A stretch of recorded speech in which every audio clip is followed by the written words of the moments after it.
All right. Cool. It says we're live. That took way too long.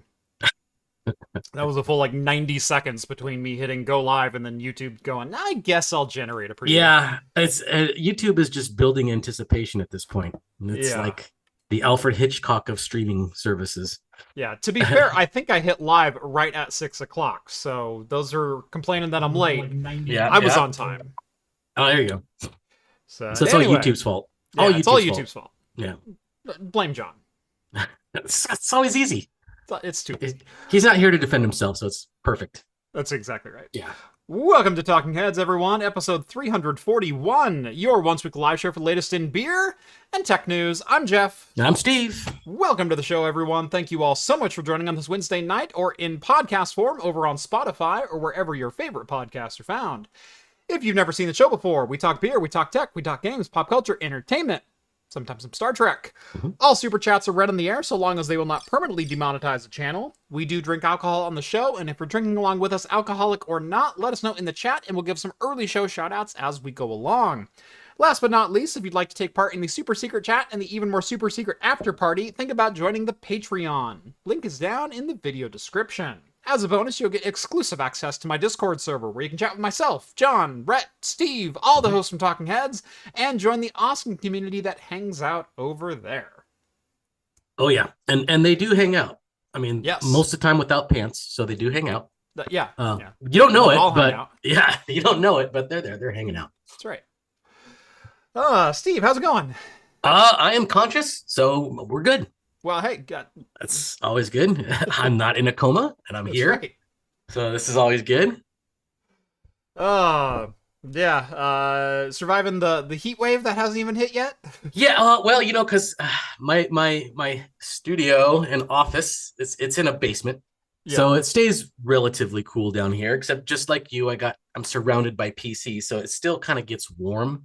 Yeah. But I think today is like one of the first days I've actually turned the AC on. Yeah. And opened up the vent so it starts blowing in here. So yeah, it's starting to get warm. Starting to. Yep. No, our AC in the house died last year and I still haven't replaced it. So we do have a window unit in our bedroom, right? And then we've got a stand-up unit out in the living room. Keeps it moderately comfortable. Right. It's not great, but it's okay. My biggest problem is actually not the heat, it's the noise. It's running, window air conditioning units. Yes. All night long. Yeah. I hate droning sounds. Yeah. I actually like a little white noise when I sleep, so I'm okay with it. But I have central AC, so it doesn't really bother me that much. Yeah. So eventually I'll get the central AC fixed. I think I've talked about this before. We had a couple people come out and looked at the heat pump, and both of them went, "Yeah, they only last like 5 to 10 years anymore. That'll be $20,000." And I went, "You're like, what? No." Yeah, literally wanted to do no repair work at all, just rip and replace. So I'm like, it was put in 2017. You've got to be kidding me. I don't think that's true because I put mine in and it's been over 10 years. Yeah. And it's still working just fine. I do maintenance on it at least once a year. Mm-hmm. I have somebody in take a look at it, clean it, and everything like that. So, which reminds me, I should do that this year because I haven't really used it. It's been quite mild here. Yeah. Really until recently. So we've just now started turning on the AC. So that's kind of cluing me. And it's like, okay, I have to do the yearly checkup there. Yeah. So hopefully, cross fingers, it's gonna not die on me. Yeah. Gosh. Yeah, someone says that can't be right. And no, it can't be right. Like, heater cores and heat pumps for residential should last 20 years. Oh, yeah. Yeah. With regular maintenance. Like, with regular obviously, maintenance, if it was, like, horribly neglected, but... Oh, yeah. The system was put in 2017. I've owned the house since 2019, and I've done all the maintenance. And so it's not like, it was a poorly maintained system or something like that. Yeah, so eventually we'll get it working again. But anyway, should be a good show tonight. We've got some leaked details of Intel Battlemage, that is Intel's second generation discrete GPU. We've got speculation on the SSD front of super capacity SSDs coming to very affordable prices within the next couple years, and holy crap, I am so stoked for this. Every single time we touch on one of these, we have to put the caveat in there of hard drives are not dead yet. Yeah. But they're getting closer. They're getting close. Yeah. AI is fantastic at stealing things, and Microsoft thinks that's completely okay now.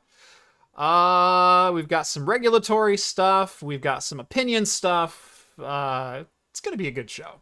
Yeah. But first off, Steve, you want to get us started? Yeah. So I got an IPA, an El Segundo, Mayberry IPA. Now, if people haven't noticed, there's been a running theme of El Segundo beers last two stream. It was a. What do you know? I have one of those too. Yeah, I know. Look at that. So a friend of ours who lives down nearby the El Segundo Brewing came up a couple weeks ago and gave us a beer package. Yep. So we have a lot of the same beers that we're all trying. And so yeah, we did not plan this, but me and Jeff have the exact same beer. So we'll have dueling impressions on our IPAs. Yep. But my second one I think is probably different than yours. It's Definitely. Surprise, surprise, another El Segundo beer.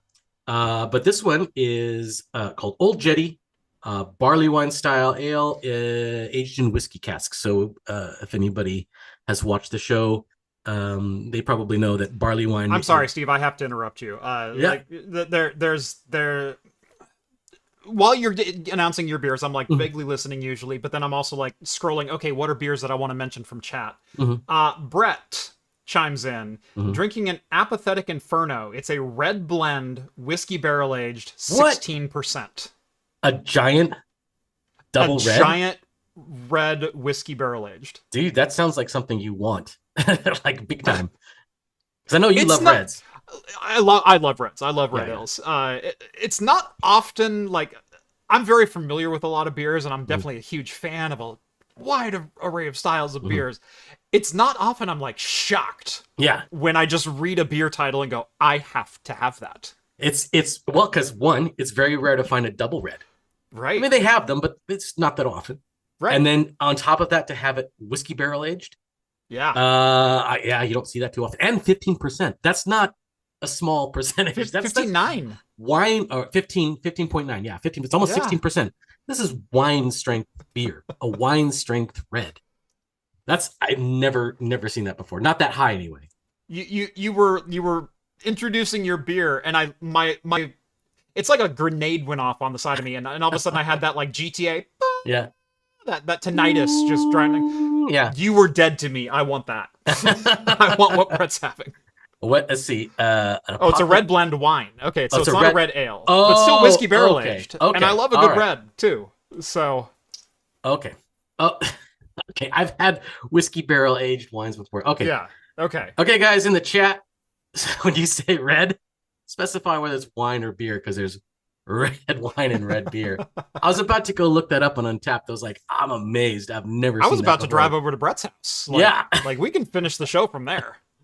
He's being all fancy, saying, "Hey, look at me. I'm classy. I got wine." Yeah. And we're going crazy, thinking it's a red beer. Well, I don't know. So you and John were doing your guys's your family's wedding. Yeah. A couple of Wednesdays ago. Rhett and I went off script and we did Wine Wednesday, and so both of us cracked open bottles of wine. And classy. Yeah, so that was fun. It would have been more fun if you guys not only did a red wine, but also had spaghetti on the stream. Just. I will do the occasional stream where we're eating. Like if we're doing it from a bar, I want to take in the bar. I want to share that experience. I want to try the garlic fries. I want to do the onion rings and whatnot. And I will eat when we're. If we're just doing the talk show, it feels weird. Yeah, no, okay, it does. It's crap computing, talking heads / mukbang. Average Wednesday, I'm just sitting here eating Cheetos. Like that's not enjoyable. Yeah. I mean, to be fair, if someone does and are interested in that, we probably won't do it in the stream, but occasionally we will eat in the after party. So if you want to see that, join the after party. we'll definitely do some mukbang in the after party if you want. Yes. No, I usually grab dinner and then sit down to the after party, Yeah. which you can find on the Discord every Wednesday immediately following the show. Live chat with all of us. Okay, so Brett, that's still an awesome beverage. I'm not quite as excited as I was before, but I still do love. I do really like reds and anything whiskey barrel aged. I'll try once. So yeah. You didn't had the whiskey barrel aged wine yet? Oh, I've had some whiskey. Okay. Some whiskey okay. wine. Yeah, they're pretty good. I like them. Yeah. Good times. Let's see. We do have some beverages pouring in. Ha ha ha. See what I did there? Let's see. Who was it that was? Oh yeah. I saw right as we started. Cody, pouring my Captain Morgan and Coke now. Excellent. Good. Elmo says hello. Let's see. Green is drinking a double XL Slurpee from AM/PM filled with iced blended coffee. It's truck stop trash, and I am not afraid to say so. It's also half frozen and great. Well, it's going to be good. You throw some vodka in there, it's good. Am I the only person that doesn't hate truck stop coffee and Slurpees and things like that? Like, I actually crave it from time to time. They're okay. I mean, they're not. They get a bad rep. It wouldn't be my first choice, but I would take them over like, I don't know, like the Motel 6 coffee or something like that. Oh yeah, I'll take it through over Motel 6 coffee. But some days I absolutely do crave my Dutch Brothers. The Annihilator and large blended and whatnot. That's delicious. But at the same time, if I'm trolling through AM/PM and I can get a 64-ounce blended coffee for $1.99. Yeah. I'm not gonna. I'm not gonna scoff at that. It's loaded with sugar, but I mean, what the ones at Starbucks are? They're same thing. Right. I used to remember because when I was younger and I wasn't the picky as coffee as I used to be. I used to go to the 7-Elevens and stuff like that, where it's just like the instant mocha where you just press the button. Oh yeah, it drops the powder with the hot water. Yeah. I still like that. I get the English toffee all the time. It's great. Oh really? Yeah. I haven't had that in years. Yeah. I should try that. Maybe I wouldn't hate it so much. I don't know. I don't think I've had it since I quit my job in 2020. Like I used to grab it whenever I was getting gas, and so if I pulled in for gas in the morning, I'd fill up the tank, and then I'd walk in and I'd get a coffee and maybe a Danish or something like that. But yeah, no, I used to get that all the time. That, and I used to get which I haven't had in a long time, the deep fried burritos, or the barbecue beef deep fried burritos. Oh yeah, I used to get those all the time. Those were great. I haven't had that in years. The barbecue beef burrito's not bad. I'm usually a pizza pocket guy. A pizza pocket guy. I don't think I've ever had the gas station pizza pockets. Oh, you're missing out. Am I? It genuinely good. High cuisine. Yeah. I'll have to go like the local 7-Eleven or so. Oh, there's a 7-Eleven and there's a Circle K, both close to me. I'll have to try. Circle K would probably have the pizza pockets if they do the 7-Eleven does the pizza sticks, the pepperoni sticks. Oh, okay. Right. Those are not nearly as good. Okay. Yeah, those are way more bready. Whereas the pizza pockets are more like saucy, cheesy. They're more saucy, cheesy, and the crust is a little. It's not like the pepperoni sticks is like French bread sourdough consistency. The pizza pocket is more of like a biscuit, like a hand pie, and so it's a little bit flakier, a little bit crisper. Yeah, way better. DQ Blizzard with Reese's Cups and Living Still Hotlanta, living up to its name this week. Dairy Queen Blizzard with Reese's peanut butter cups. I that was my first job. Was as a kid. I worked at a Dairy Queen, and that was my favorite too. Was the Reese's? It was chocolate soft serve with Reese's peanut butter cups. Yeah, and then for more peanut butter flavor, I threw Reese's Pieces in there too as well. Oh, there you go. Yeah. That's not a bad combo. No. If I'm getting a Blizzard, I tend to go Heath. Heath is good too. Yeah. I think I did the Reese's Cups. I did all kinds of combos because I worked there. And as a teenager, of course, I'm going to try every single combination under the sun that I can think of. Right.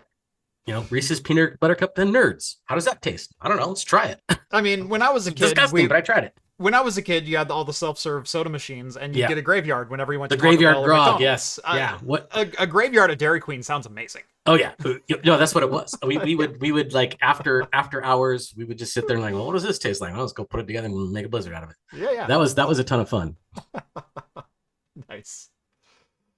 Geek of all trades, craft computing. Are you generated by Copilot? No, I'm still on Linux, so no Copilot. No Copilot. Here. Yeah.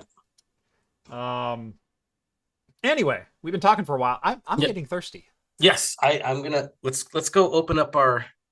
We'll go twinsies first. We'll go twinsies, and I think we're even gonna have identical glasses here. I think we are gonna have glasses. So this is gonna be like a 1-to-1 comparison. That's right. Identical comparison, identical glassware. You got a thermometer? Like I could. I don't have that. Could we temp it? Well, I could kind of gauge it with my tongue, I guess. I don't know. I got it out of the fridge like 5 minutes ago, so it's gonna be really cold. I mean, I got mine maybe 10, so I might be a degree warmer. Okay, we'll have to see. Let's see if almost identical pores too. Really close. Look at that. Consistent cans is what I'm seeing from El Segundo. Yeah. Consistent carbonation. Yeah. So yeah, props for that. Glassware. Craftcomputing.store. Yeah. I make all of these out in my garage. I design these and make them out in my garage, including the nucleated bottoms, which never shows up right on camera. I never have the lighting set up properly. But yes, it's really cool when you look at it because the bubbles just keep coming. Yep. Yeah, it gives your beer and the carbonation a nucleation point on the bottom of the glass and refreshes your head while you drink. Yeah. Science. Like a nice fresh head. That's right. I don't know about the aroma. It's pretty, it's definitely hoppy. Nothing offensive, but it's not like bright or super, super danky or anything like that. Trending, it's kind of halfway between citrusy and floral. Yeah, I would say that's true. Trending towards like a honeydew melon. I can see maybe some melon rind kind of thing. Yeah. Well, all right. Cheers. Mm-hmm.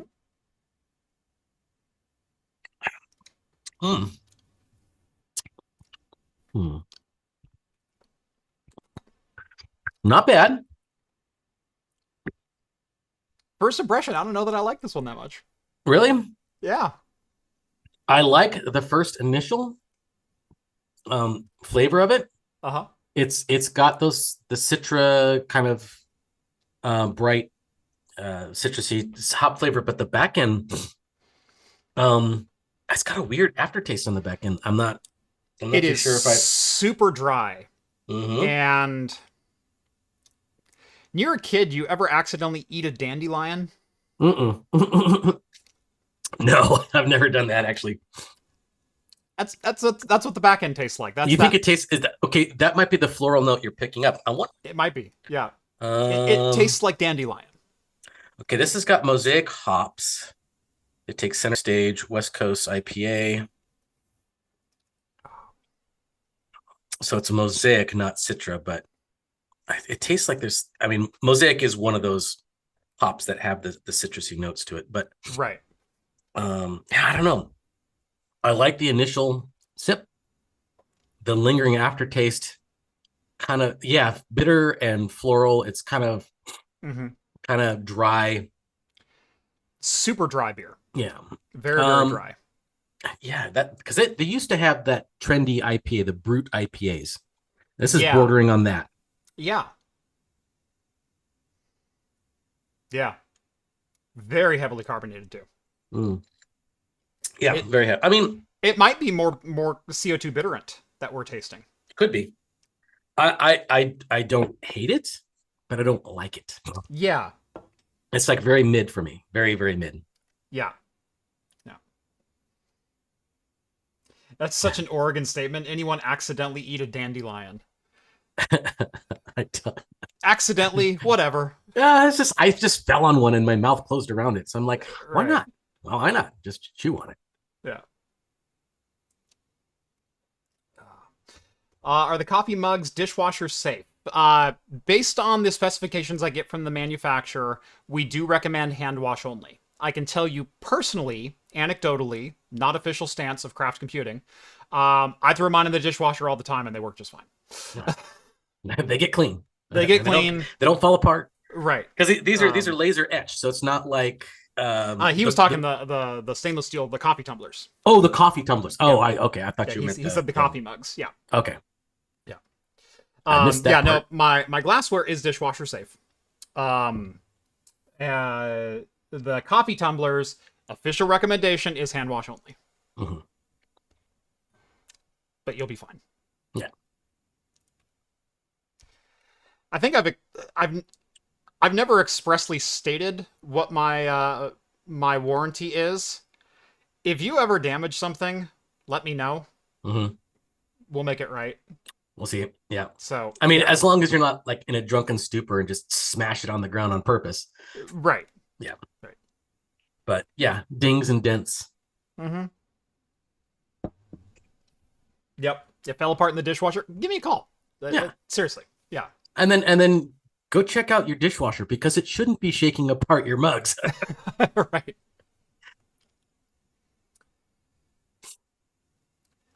So I poured the rest of the can in there. Mm-hmm. There is something funky at the bottom of that can. Oh, is it really? I haven't gotten to the bottom of mine yet. That bitterant is cranked to 11. Is it? I'm like...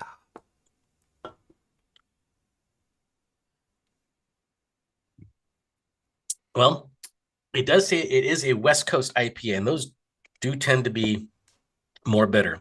Mm-hmm. But this is funky. This is really bitter at the end. Yeah. Trust me, bro warranty. It's a trust me, bro warranty. Yes, trust me. And you know what? Warranty. I don't care what anyone says about it. It's a handshake warranty. I mean, over the internet handshake warranty, not like an actual handshake, like IP handshakes. Look, I'm a very small business. Okay. I'm small potatoes compared to LTT, and LTT is small potatoes compared to a lot of other businesses. Yeah. I will stand by my product. Will I explicitly state yes or no, I'm going to cover this damage and not this damage? No. But I will stand by my product. I mean, you kind of have to stand by it. Probably a good majority of your inventory is like right next to where you're standing right now. Right. So physically, you kind of have to. Yeah, I think I have one of everything within arm's reach. Like, yeah, so you're standing by it, yeah. Right. Well, sitting by it, I mean, but when you stand up. And look, it's glassware. Mm-hmm. Like, I hated the whole, can you believe his backpacks don't come with warranty? It's a zipper. Mm-hmm. Like, come on. Really? We're going to do a 40-minute expose on this? That was BS. But I stand by my products. And I'm sure LTT had the same standpoint as well. They'll stand by their products. I've stated on this show before. If something breaks in the dishwasher, send me a picture and give me your order number. And I'll I might charge you for shipping to send you a new one because, that, but I'm not going to make you rebuy it. Yeah. Most of my items are pretty low dollar anyway. I mean, the most expensive thing on there, I think, is the coffee mug at $30. Yeah. But if it falls apart in your dishwasher or, you leave it on the roof of your car and it tumbles behind it, I'll probably still warranty it. Like, yeah. If you drop a glass in the kitchen, send me a picture of the broken glass and pay for me to ship you a new one. And it's yours. Like,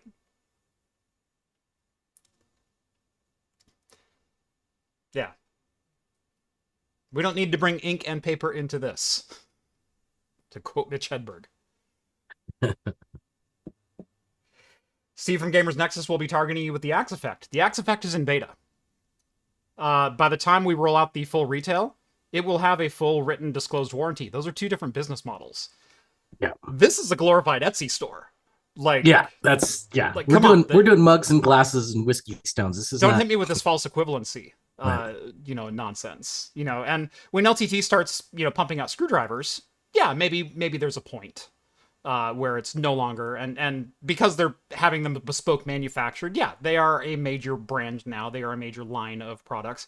It's probably best to bring that in, but for a small business like mine, I'm not going to pay a lawyer to look over a return policy that eats literally my entire year's worth of profits. Mm-hmm. So if you break something, I'll fix it. That's all we need to know. Yeah. And most people aren't trying to like smash in their glasses and try to get a free glass. It's most people are pretty good. I mean, yeah, this is going to be a different beast, but this is also still very much in beta. Mm-hmm. So, and you know what? Even if one of these dies, let me know. Send it back to me so I can review how, or do a post-op on what killed it, so I can make a better product. And then I'll fix it. Yeah, it's not complicated. Customer service never caused anyone to go out of business. Yeah. It caused a lot of penny pinchers to have heart attacks. Yeah, definitely. But customer service and taking care of your customer and putting out a good product never caused anyone to go out of business. And like you said, you're a small shop. So if you have to outsource, or if you have to hire somebody to do, customer support or something like that, that means you're doing good. Right. You have enough customers that you need that hired on. So yeah, it's probably a good thing if you have to. Did you send an Axe Effect to GN? No, because it's not his market. Oh yeah, that's not his market at all. And it's no offense to GN. An SNMP monitor, temperature sensor for a server rack isn't exactly his clientele. LTT probably will end up getting one. They'll end up getting a final unit because they do a lot of server stuff. They do. But the straight up consumer side of the PC world, I'm not going to advertise to them because it's not for them. The home labbers will all get final units. Most of the home labber community already has beta units. Gearlink, Techno Tim, Hardware Haven, Storage Review. Did I send one out to serve the home? I think I did.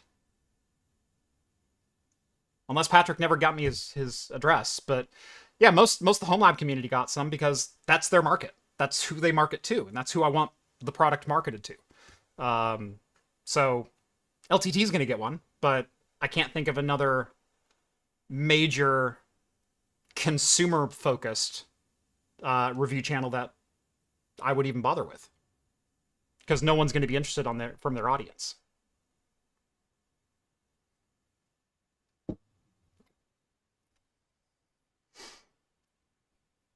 So on the Discord, we were talking about the double red that was really high percentage. Mm-hmm. Someone went and did the research for us. And there is the Hop and Frog makes a high gravity Irish style red. It doesn't say that it's bourbon barrel, but that's okay. That's okay. It's like a 14%, 14.5, and it's Hop and Frog. I don't know if you've ever had a Hop and Frog before. I've had Hop and Frog before. They're good. They're I do know good. who that is. Yeah. Here. Hop and Frog makes a 14.5% Irish style red ale. I need one of those. Yeah. Radal got one. Wendell got one. Veronica got one. All of my friends. If they've been on my podcast, they probably got one. So, I don't know if Titus got one. I don't know if I got Titus's address yet. But yeah, all of them are going to get final retail versions too. Because I want them to tell me what they like, what they don't like, how can I make improvements, that kind of thing. I'm going through the review cycle as a vendor because I'm selling a product now. So yeah. Any thoughts on selling a larger water bottle? Wow, it's pretty big already. Isn't like 64 ounces? How big is it? Or is it 32? The craft computing one, those are 24s? 24s, okay. I don't even think they're 32s. I think they might be 24s. 24s. Okay. Yeah, they're larger than pints, but I think they're 24. Okay. We did sell exclusively to my Discord members a water bottle about almost 2 years ago now. And that was literally to help finance the laser cutters that I'm using to do craftcomputing.store. So I crowdfunded my merch campaign. Yeah, I've looked into doing some water bottles, with doing some very similar things to like the coffee tumblers as far as design work goes. The water bottles that I did were very, very intricate circuit designs. They were very cool. I think I ended up making 65 of them. And yeah, bought my first big boy laser cutter with that. I bought my first fiber galvo laser with that. And since then, I have a CO2 galvo laser now, too. And that's where all the glassware is done.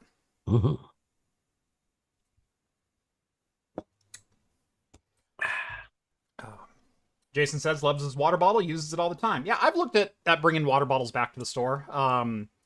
There's probably going to be a couple new items popping up here soon. I'm just waiting for them to arrive and then to finalize some design work on them. But yeah. Lots of fun stuff coming to the store. Yeah.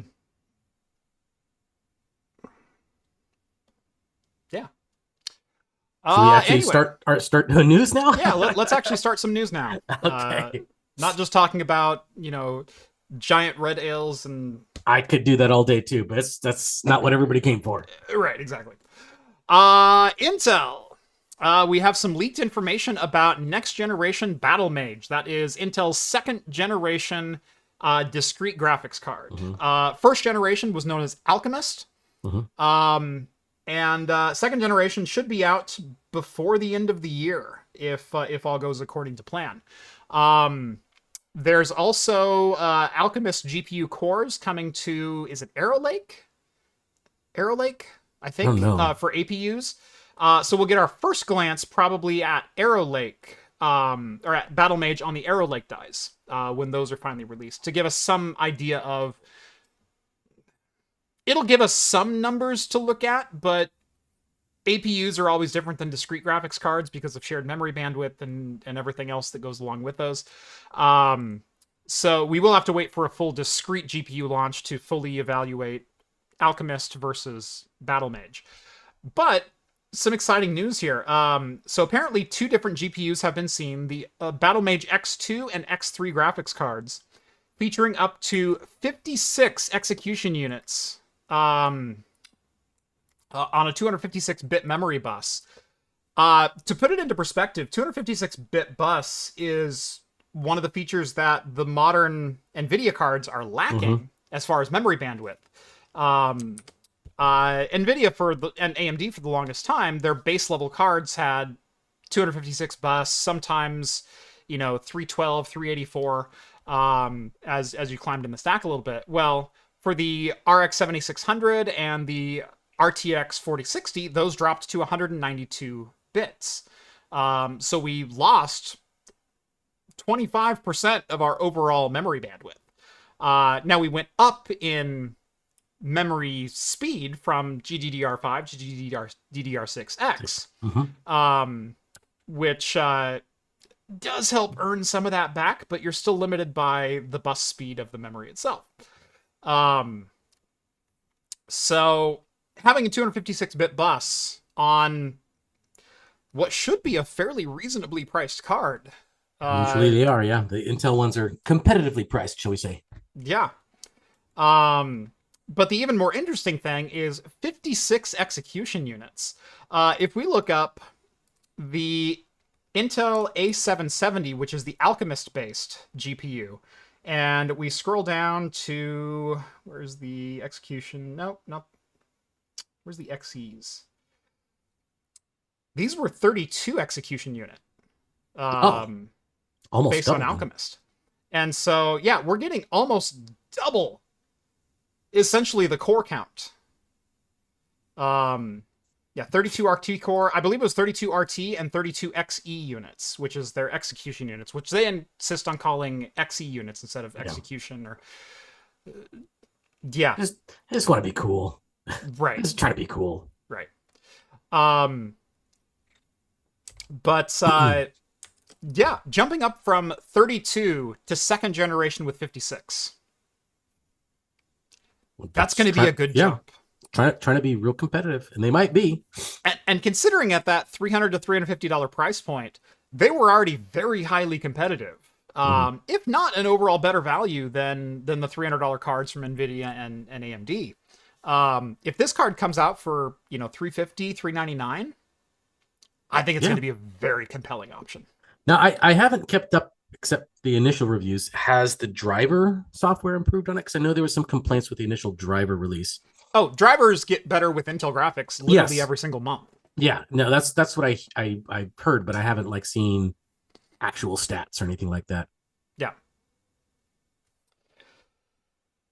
Yeah, there's been a couple people who have gone back and done retrospectives of how much better is it now than it was at launch. The problem is it's still kind of an outlier product.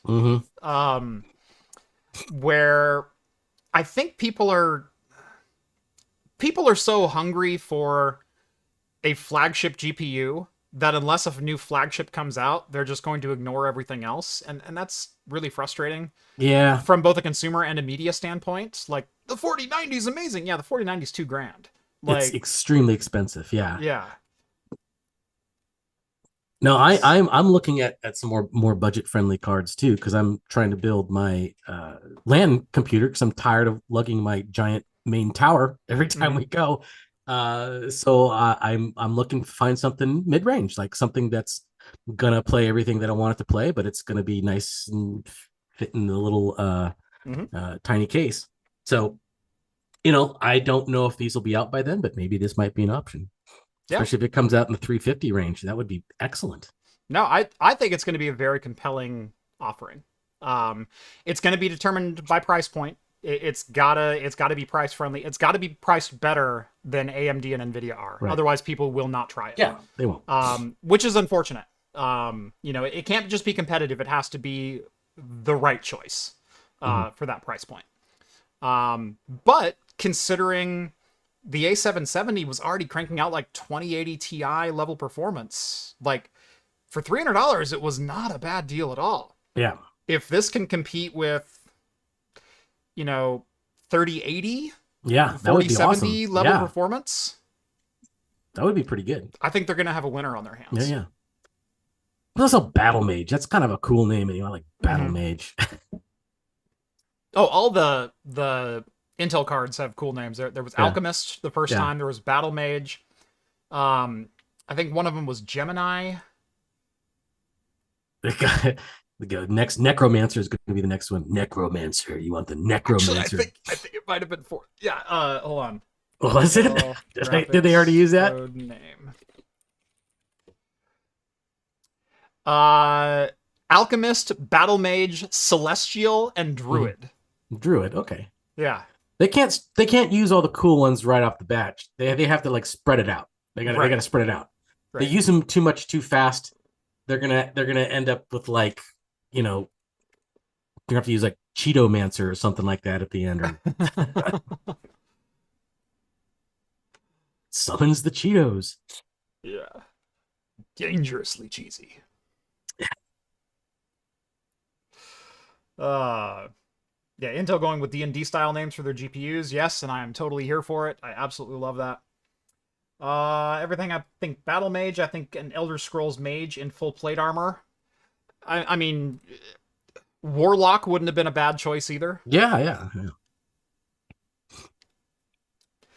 Anyway, moving right along. SSD storage is hopefully within the next couple years going to get a heck of a lot cheaper. Storage capacity is one of the few areas that I feel like we've been lagging behind a lot of other technologies for a little bit too long. Because I had 2 terabyte SSDs for a while now. You could get 2 terabyte SSDs for $400 in 2019. I think they're kind of cheaper now. they're under 200 now. Yeah, I was gonna but say. they're not like super affordable. Whereas, you look at 16 gigs of memory in 2019 versus 16 gigs of memory today. Yeah. It's a third or even a quarter of the price of what it was. And so, but with the rising requirements of capacity for games, your Call of Duty's not compressing their audio files, right. And things like that, it's a difficult pill to swallow if you've got a 512 gig SSD and you need to throw 120 gigs or 200 gigs to install, the new hotness. That storage goes quick, and I think part of that is an aggressive move by games companies to make sure that you can only install their game and none others. They're just hogging the hard drive space. Mm-hmm. I think that's especially true in the console space. Yes, they got that precious only because most people don't. I know that you can expand console hard drives, but they don't make it easy. They don't make it easy for you. People can do it, but so your average console user, they're not going to do it. They're just going to take what they got and then install the 1 or 2 games, 3 games that they actually like. And then so the competition are for those 3 games until somebody gets bored of it, they install something, get something else. Yeah. Anyway, that trend may end here in the next couple of years. So this opinion piece, based on some early like theoreticals from Kioxia, at least like some roadmap kind of stuff from Kioxia, SSDs are set to use 3D NAND Flash that approaches 1,000 layers by 2027, which based off of density and economy of scale and whatnot could potentially mean 20 terabyte NVMe drives, M.2, 2280 a little tiny NVMe drives for $300 each. That's awesome. That's a tasty silicon pancake stack. That's what a 3.5-inch drive sells for today of 20 terabytes. I know. So 2027, that's a couple years down the road. We're 3 years off. It's a couple years off, but I would hope it come faster. I'd love a 20 terabyte NVMe drive right now for $300. I'd pick one up right now. I'd probably buy 4 of them. I recently converted my editing workflow over to a 4-drive NVMe array on my file server, just for latency purposes. Right, it's a lot faster, Right, but I'm running 4 2-terabyte drives, which means I'm running it in a RAID Z1, so I've got 5.2 terabytes of usable space. Right. When a single project can hit 500 to 700 gigabytes, you don't have a lot of room to keep multiple projects. Yeah, you can start eating stuff up pretty quick. Right. Yeah. I mean, that's why you have archive drives and stuff like that, so you can move it off. Right, but, and I do have spinning Rust for a lot of my long-term storage, but that means moving it off to the long-term storage and then moving it back to the flash storage if you wanted to utilize it with high speed. But no, 20 terabyte NVMe. That means for $1,200, I could put together the same. Which, by the way, this setup cost me $800 plus the carrier card, so I'm already into this setup like $950. For $1,200 in 2027, I could build a 60 terabyte NVMe array. Mine is 6 terabytes right now. Yeah, that would be amazing. That would be wonderful. But 2027 seems like a long way off. But are we gonna make it? Oh yeah, I don't know. Will my storage make it? Yeah. With a 20 terabyte NVMe, I might be able to install all of my Steam games. Probably not. I don't think you would be able to. No, I don't think not. No, if I need maybe if I got 3 of them. Yeah, maybe. SteamDB. One of the features that it has is you can calculate how much space it would take to install all your Steam games. Oh, really? I should go look that up. Yeah, that's one of the fields that they added. I think they added it like a year ago or something like that. I'll have to go look that up right now. That sounds amazing to figure out. Yeah, no. So they have total value of the games if you bought them Right. at retail. Hmm. They have total hours played. But one of the stats is how much space would it take to install them? Okay. I'll have to go figure out where that's at. It's not in the calculator, is it? I don't remember, but I know I've seen it. I know I've seen it on Okay. SteamDB. I'll have to, maybe somebody can send it to me where it is exactly. Yeah. Chart sales I thought it would be under calculator.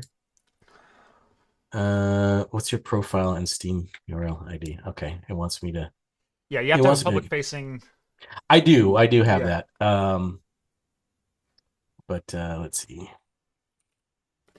Okay, come on. Here's my profile. SteamDB, in there. That's US dollars. That's calculating. Okay. Yeah. Average Um, playtime,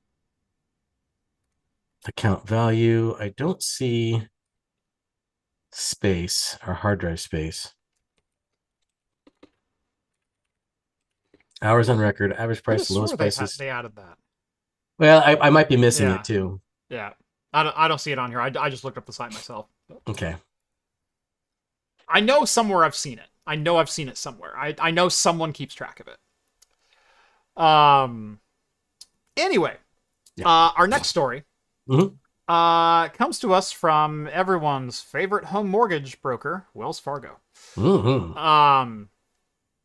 This one, I thought might be intriguing to kind of walk through with you a little bit. Oh, sure. Specifically because you've worked from home. I work from home. Yeah. Forever. Oh, yeah. Like you're a veteran at working from home. Mhm. And I've been in charge of employees who I have worked remotely before, both during the pandemic and pre-pandemic. Mhm. And so straight to the story, Wells Fargo has fired dozens of staff members over, and they did this in like one grand sweep. Mhm. No warnings or anything else. They just rounded up a bunch of people and said, "Get out," because staffers had installed mouse jigglers onto their laptops to show themselves as productive. Yeah. Yeah. Um, there's going to be a lot of sides to this argument. Yeah. And I can tell you without a shadow of doubt in my mind why one side of this is completely wrong. Okay. And it comes down to a very simple concept. We want to track, as an employer, my job is to get the most out of my employees, Yep. is to make sure that they are productive. Mhm. If I'm a manager, if I'm managing a team, my job is to make sure I'm getting the most productivity and the most successful projects, the most efficiency out of my team. Right. To some people, they need a metric that they can measure for how productive is an employee, down to the minute by minute mark. Okay. I don't know if you've ever met people, but people don't operate that way. No. And I think I've been pretty fortunate. I've never had any boss or supervisor that was ever like that. So maybe I know you've worked in different industries, and maybe you have run into that, but I have not. But I've heard nightmare stories of people very much like Towards that. the tail end of my tenure, I had management that was instituting similar policies. Mm. I refused to implement them. It's one of the reasons I left. Yeah. It's one of the reasons I left.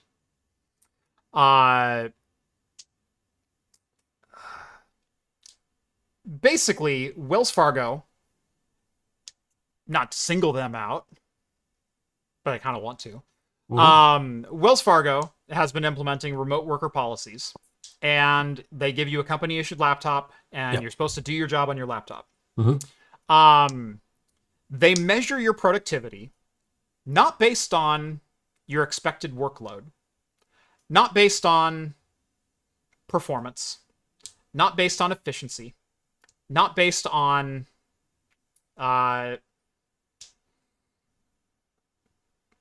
quarterly sales, closed tickets, customer interactions, anything like that. They decided that the measure for productivity is going to be, are you active on your computer? Is your mouse moving? Are you typing? Yeah. I'm sorry, am I processing mortgages or am I just a data entry bookie? Yeah. Am I customer service or am I supposed to just move my mouse around? Yeah, just moving your mouse around is not any kind of indication of productivity at all. As this comes back to what I said earlier. Mm-hmm. No one's ever gone out of business for good customer service. Right. I don't think anyone's ever gone out of business because they gave their employees the flexibility and, or rather just the ability to be successful with their own workflow. Right. When I hire people, I have a subset of responsibilities that said employee is going to be taking on. I have things that need to be done. I have deadlines that need to be hit. Right. And my expectations and my measure of productivity is, do you hit those deadlines? Yes. That should be the only metric. Mm-hmm. I mean, because it's the managers, it's the boss that set those metrics. Wells Fargo is not making money by expecting people from jiggling a mouse, unless there's some kind of like, cryptocurrency, some new crypto mining thing in the mouse that they shake it more. Jiggle coin, yeah. But no, I absolutely agree with you, and I like I said, ever since I've been working remotely, that has always been the expectation of my supervisors and bosses and stuff like that. Mm-hmm. It's like, okay, here's the expectation. We have no problem as long as you get everything that we expect you to get done, and you're efficient and your performance is up to snuff, and it always has been. So, yeah, I don't think. I mean, I could see if someone was failing and they. Even I wouldn't say to that point, put spyware on their thing to see if they're slacking. That seems like, yeah, like you said, it's even though, yes, it is their hardware that they're using, but if they're not performing in a consistent manner, then okay, then there's sufficient grounds to get rid of them. Mm-hmm. Not spying on them. I mean, and that performance is going to be pretty evident when you go and review their file. Exactly. And how many tickets did they close? And what were you doing with your time? But micromanaging down to the minute. This article was really interesting. Was it this article or was it another one that I was reading about the same situation? But they went on a bunch of scenarios of people being pulled into management meetings and hey, we noticed that, for 3 different 10-minute sections during the day, you were not active on your PC. Can you explain these gaps in your performance? Yeah. He goes, yeah, I used the bathroom twice. Yeah, I know. Don't you people ever pee? Yeah. The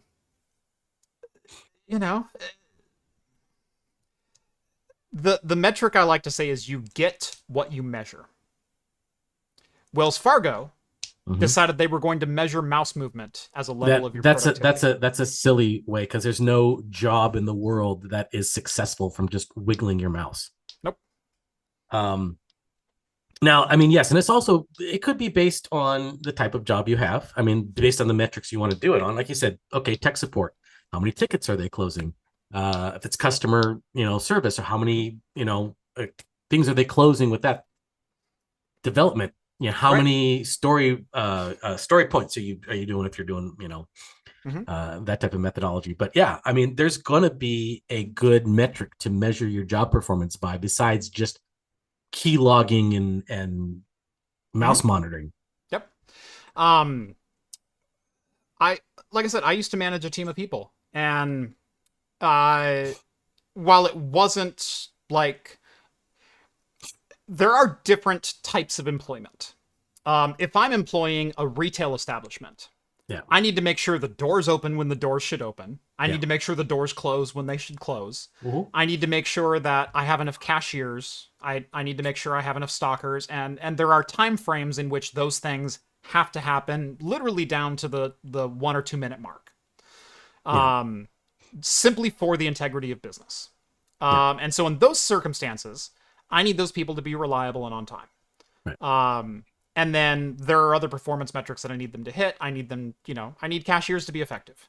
But I'm not going to fire a 72-year-old Gladys because she scans 3 less items per hour than Wendy. Right. Like, that's stupid. Mm-hmm. You're no more productive. You're not making me any more money because you are in your spot and Wait. you are handling the workflow. You don't want to implement a retail Thunderdome? The people who entered the store, and by the way, Walmart hires and fires based on items per hour, IPH. Mm-hmm. It's a real metric that you have to hit as a cashier. And it doesn't matter what time of day you work. You are expected from the first item you scan to the last item you scan, and to get your customer moving.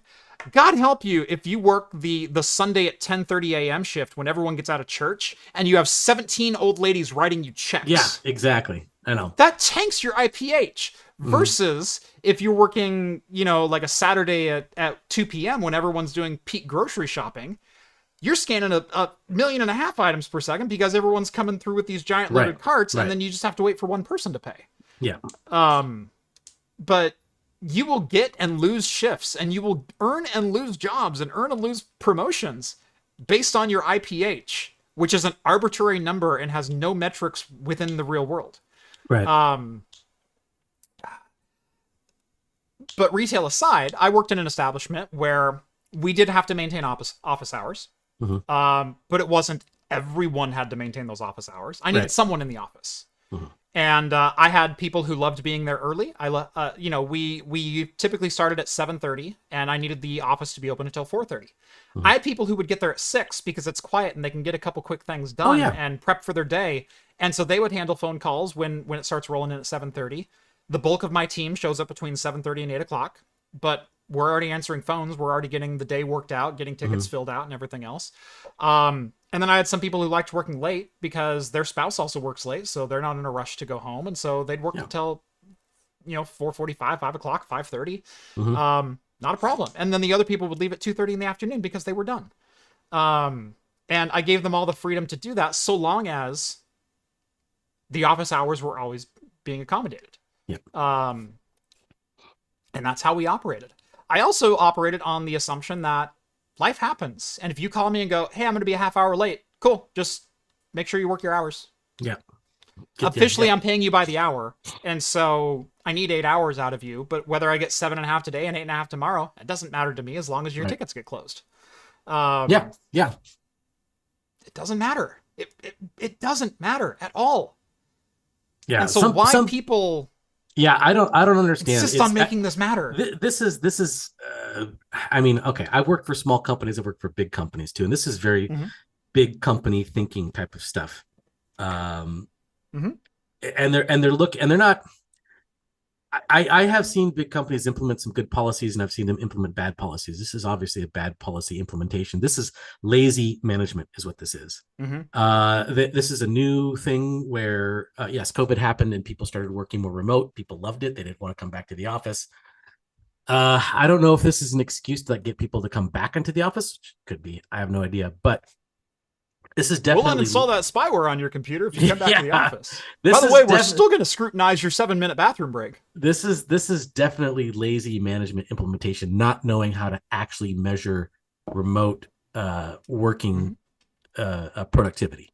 And it shouldn't be that much different than what it was before. I mean, I mean, as long as you have regular meetings and some kind of metric to measure productivity, it shouldn't be an issue. Your business, Wells Fargo, is still doing the same type of business that it was in 2019. Right. Which means your metrics for performance should be identical to what they were. This person isn't closing the same amount of loans or processing the same amount of data or doing the same amount of thing they were doing when they were in the office, then okay, you can have a meeting with them and then discuss what's going on. Right. If you just sit there and spy on them and like a digital pervert, it's not like that's not the best way of doing things. Right. And also in certain situations like that where it's not down to the minute. Right. There's no reason that this task has to be done within this 60-second window. There's no one waiting to open my front door to come shopping in my house. Yeah. Like, so Yeah.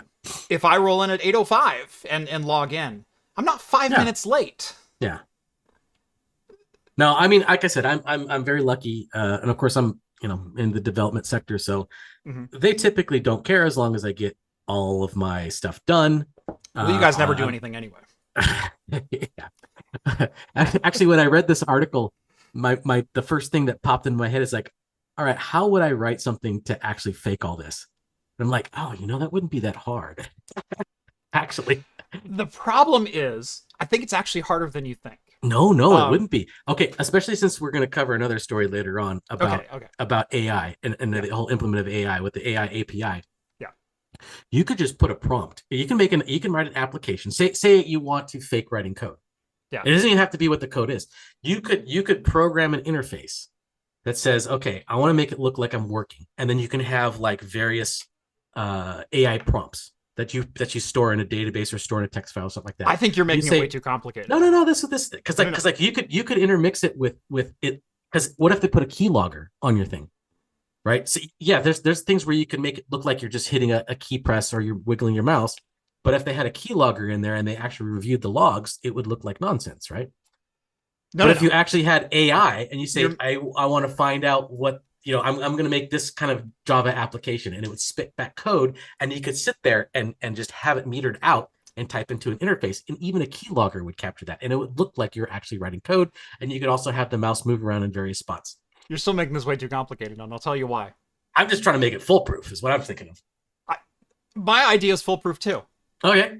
How much back code do you have? How much code have you written in your life? Oh, I got tons.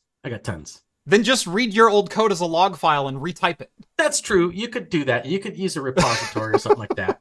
Because now it's code that's actually relevant to the company and not just some random JavaScript CSS application. I mean, no, I gotta say, but you could still make your AI prompts relative to the company. I mean, you could put them in yourself. Is what I'm saying.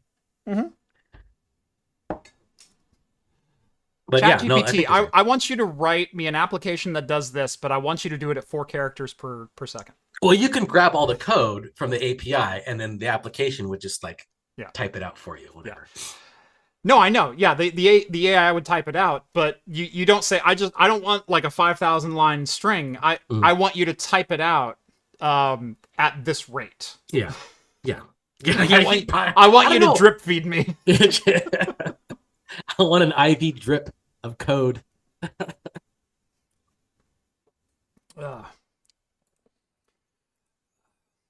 Yeah, I brought up this story because it is such a managerial failure, and such so too, yeah.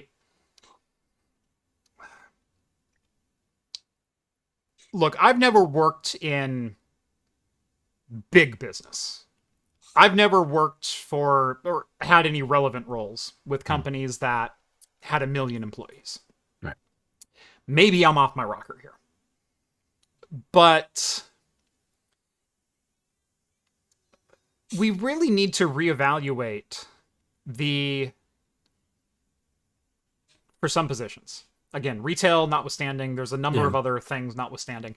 But in general, general office worker, we really need to reevaluate the strictest definition of working by the hour, being paid by the hour.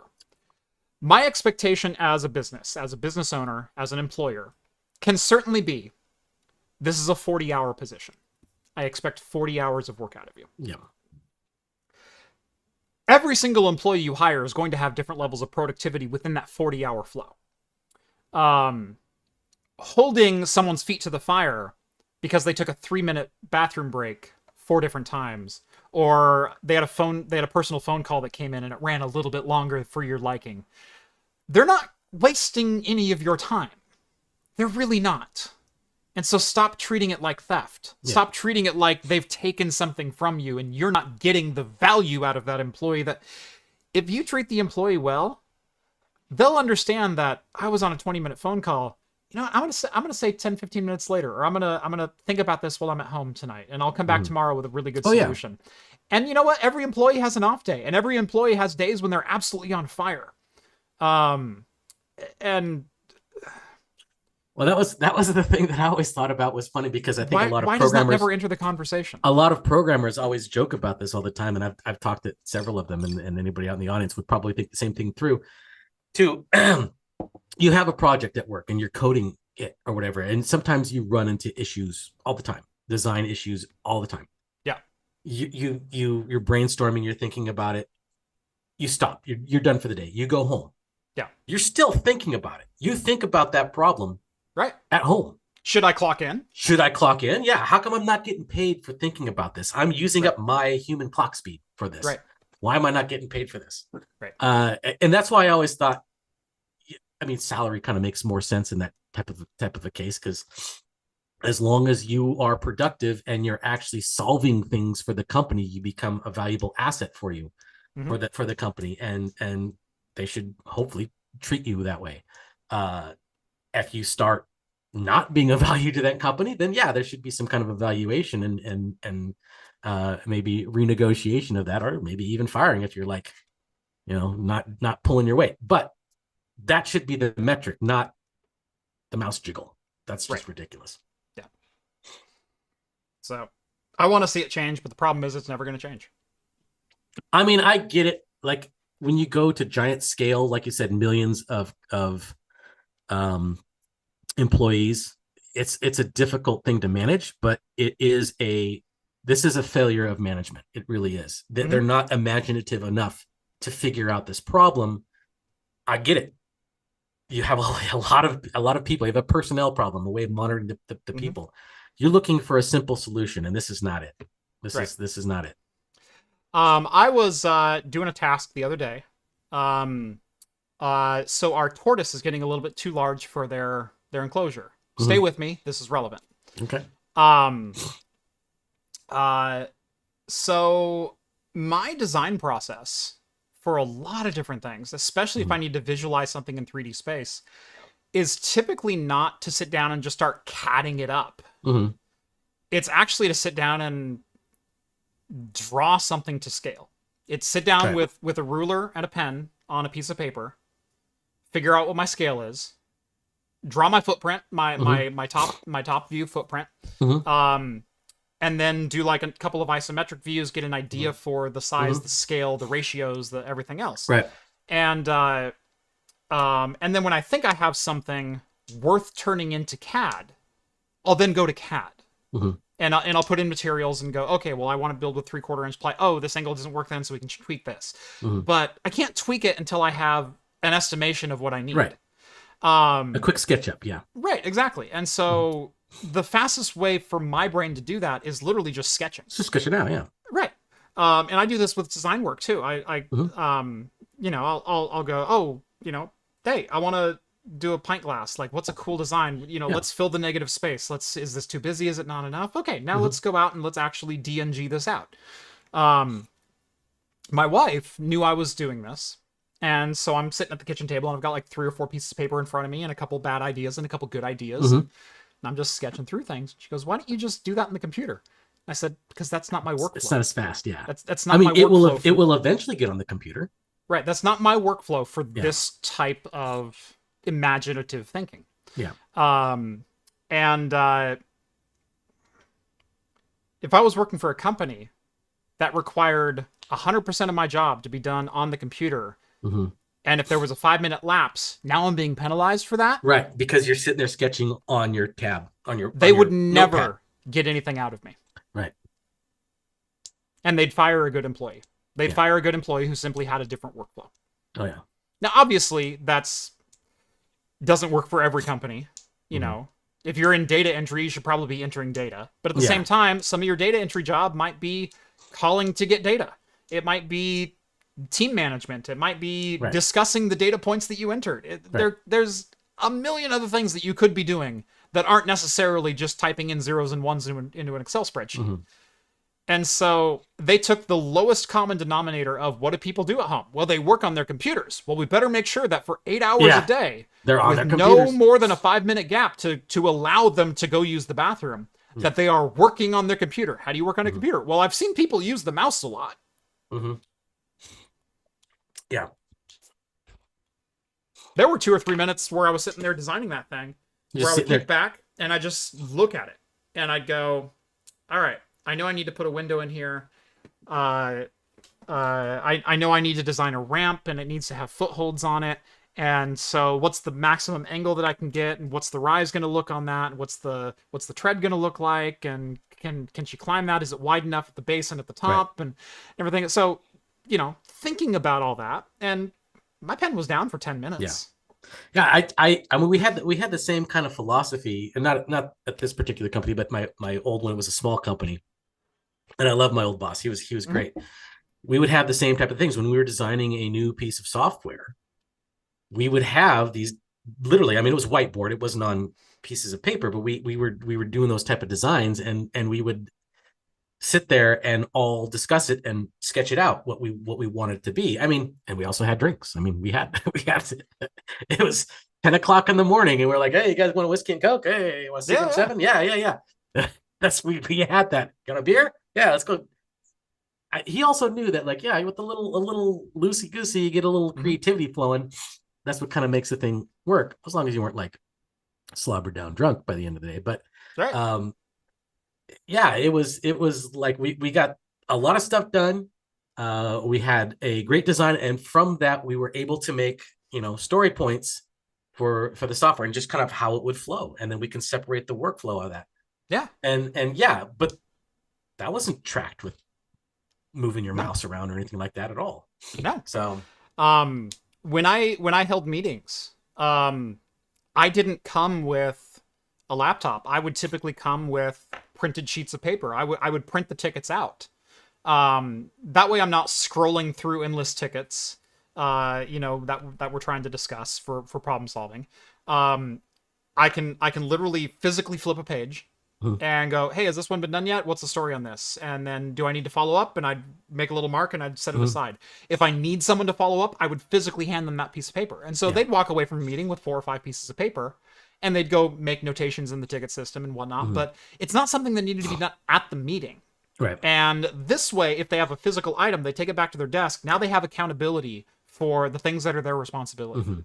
And I would usually take a note of, oh, I gave ticket 1092 over to Jared, and Jared needs to take it back to his You, desk. you And you should have made it like a medallion and then put it around their neck. right, And like, you can't take that off until it's done. right. Oh, we had some of those, and but I used a staple gun.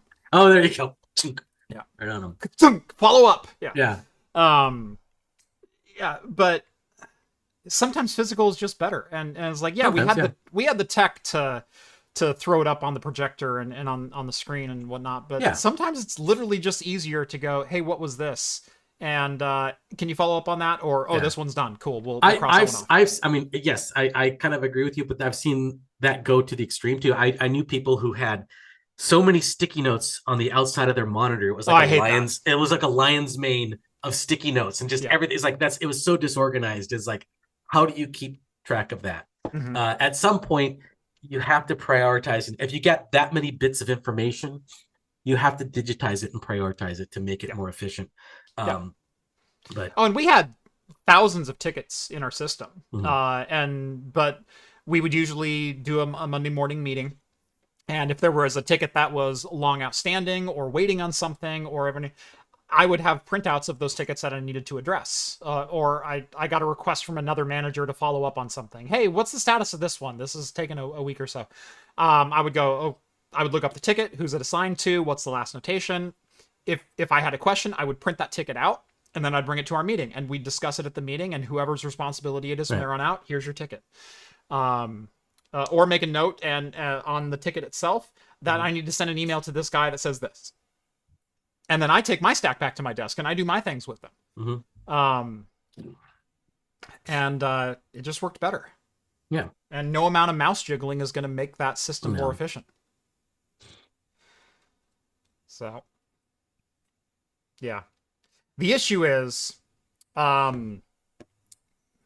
I mean, it just comes back down to management. Yeah. And you get what you measure. And I hope Yeah. any employers in the room take notes of everything that doesn't work. Yeah. And this, I don't think this works. It's like I said, it's a failure of management. It's just the wrong metric for measuring productivity. I've seen so much bad management in my day. All right. Are we almost done? Yo, look at that.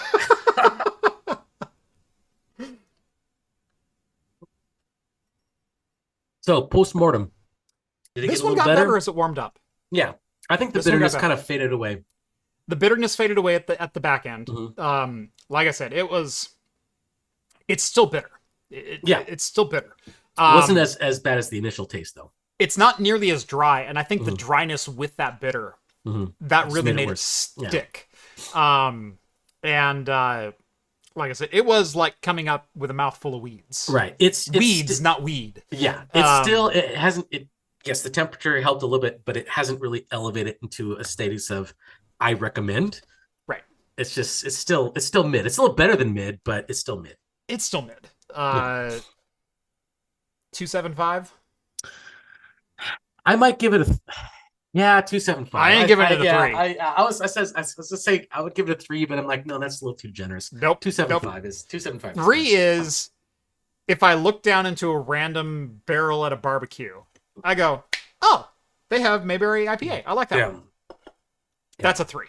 Yeah. 275 is still, I'll take that over like Budweiser.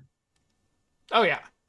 So, I mean, but yeah, no, it's not like, oh, I remember that. I like it. Yeah, you're right.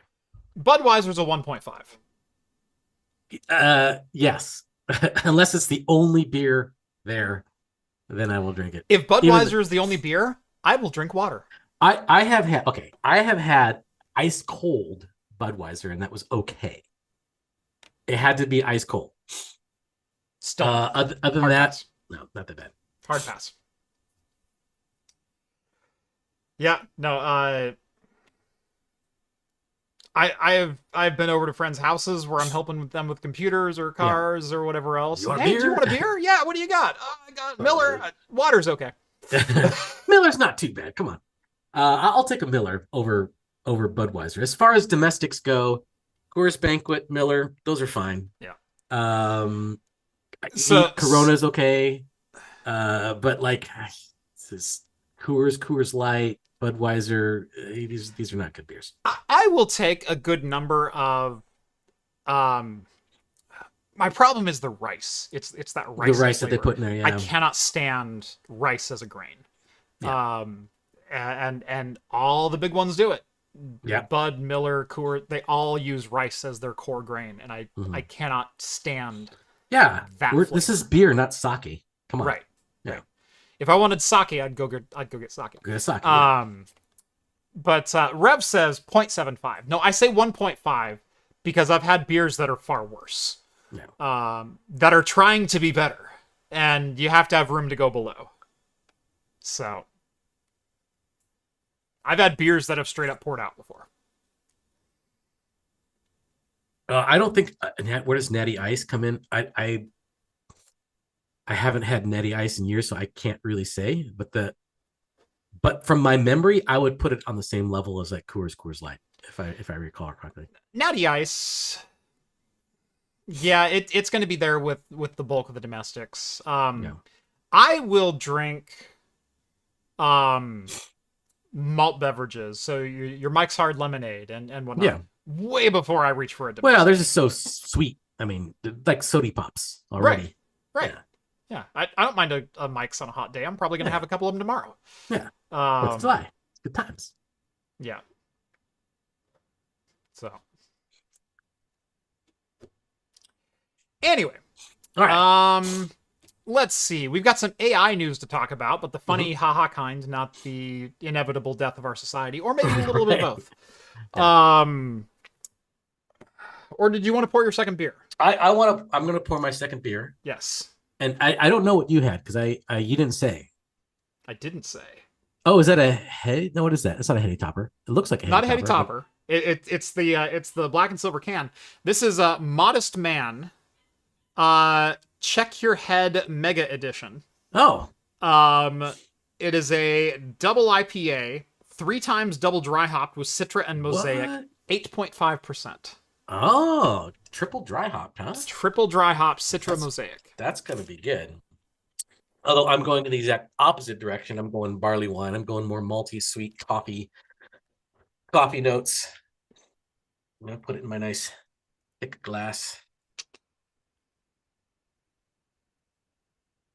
So just to reiterate, my second beer here, it is the El Segundo Old Jetty barley wine aged in whiskey cask barrels. Ooh, that was worth the wait. I can already tell you. I know we're drinking opposite style beers, basically, but I love this stuff. There's not a lot of crossover with barley wines and hazy IPAs, is there? Well, unless you have a Bigfoot from Sierra Nevada, that is the hoppiest barley wine in existence, I would think. I am still mad. So in 2020, instead of doing their Bigfoot drop, Sierra Nevada did a cellar release where they sold you the last 8 years of Bigfoots. Yeah. I ordered 2 cases. They were stolen off my porch.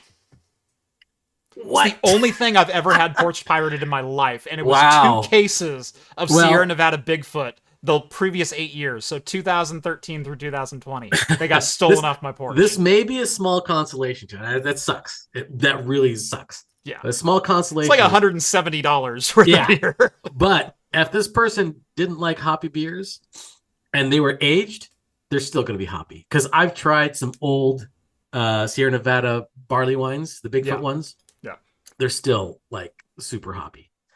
It's because I think John has like, I want to say like maybe at least a 6 or 7 year collection of he had them going back to like 2010 at one point. Yeah.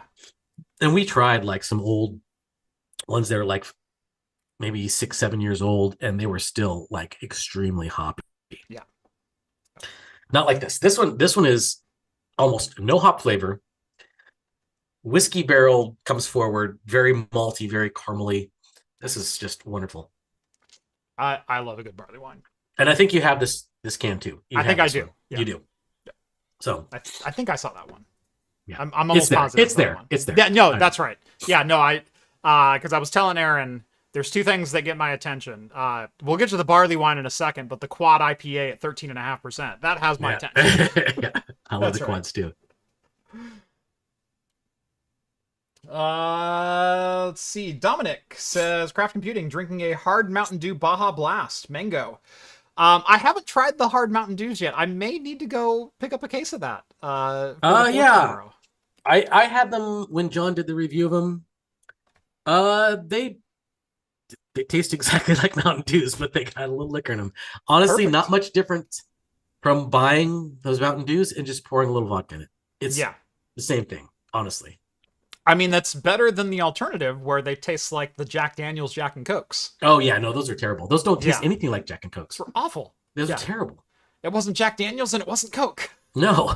I mean, I'm sure they put malt liquor in these as opposed to just vodka with, I'm sure. You could make it, but when you do it with like some Mountain Dew and some vodka, you could make it as strong or as weak as you want.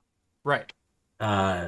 This way you get what they give you. Yeah, but if I'm pouring vodka into a Mountain Dew can, now I have to explain to the in-laws what exactly I'm doing, and does Jeff have a problem? Versus like if I'm just opening up a 7% beer for the 4th time in an hour. Yeah, they're not going to care. They're not going to care. Yeah, when you're drinking a fancy bottle of beer, it's Jeff's got a hobby. Right. But if Jeff's pouring some vodka into a can of Mountain Dew, then it's like, Jeff's got a problem. Yeah, if I'm opening a Baja Blast, taking a swig, and then topping it off with a handle of vodka, Jeff's got a problem.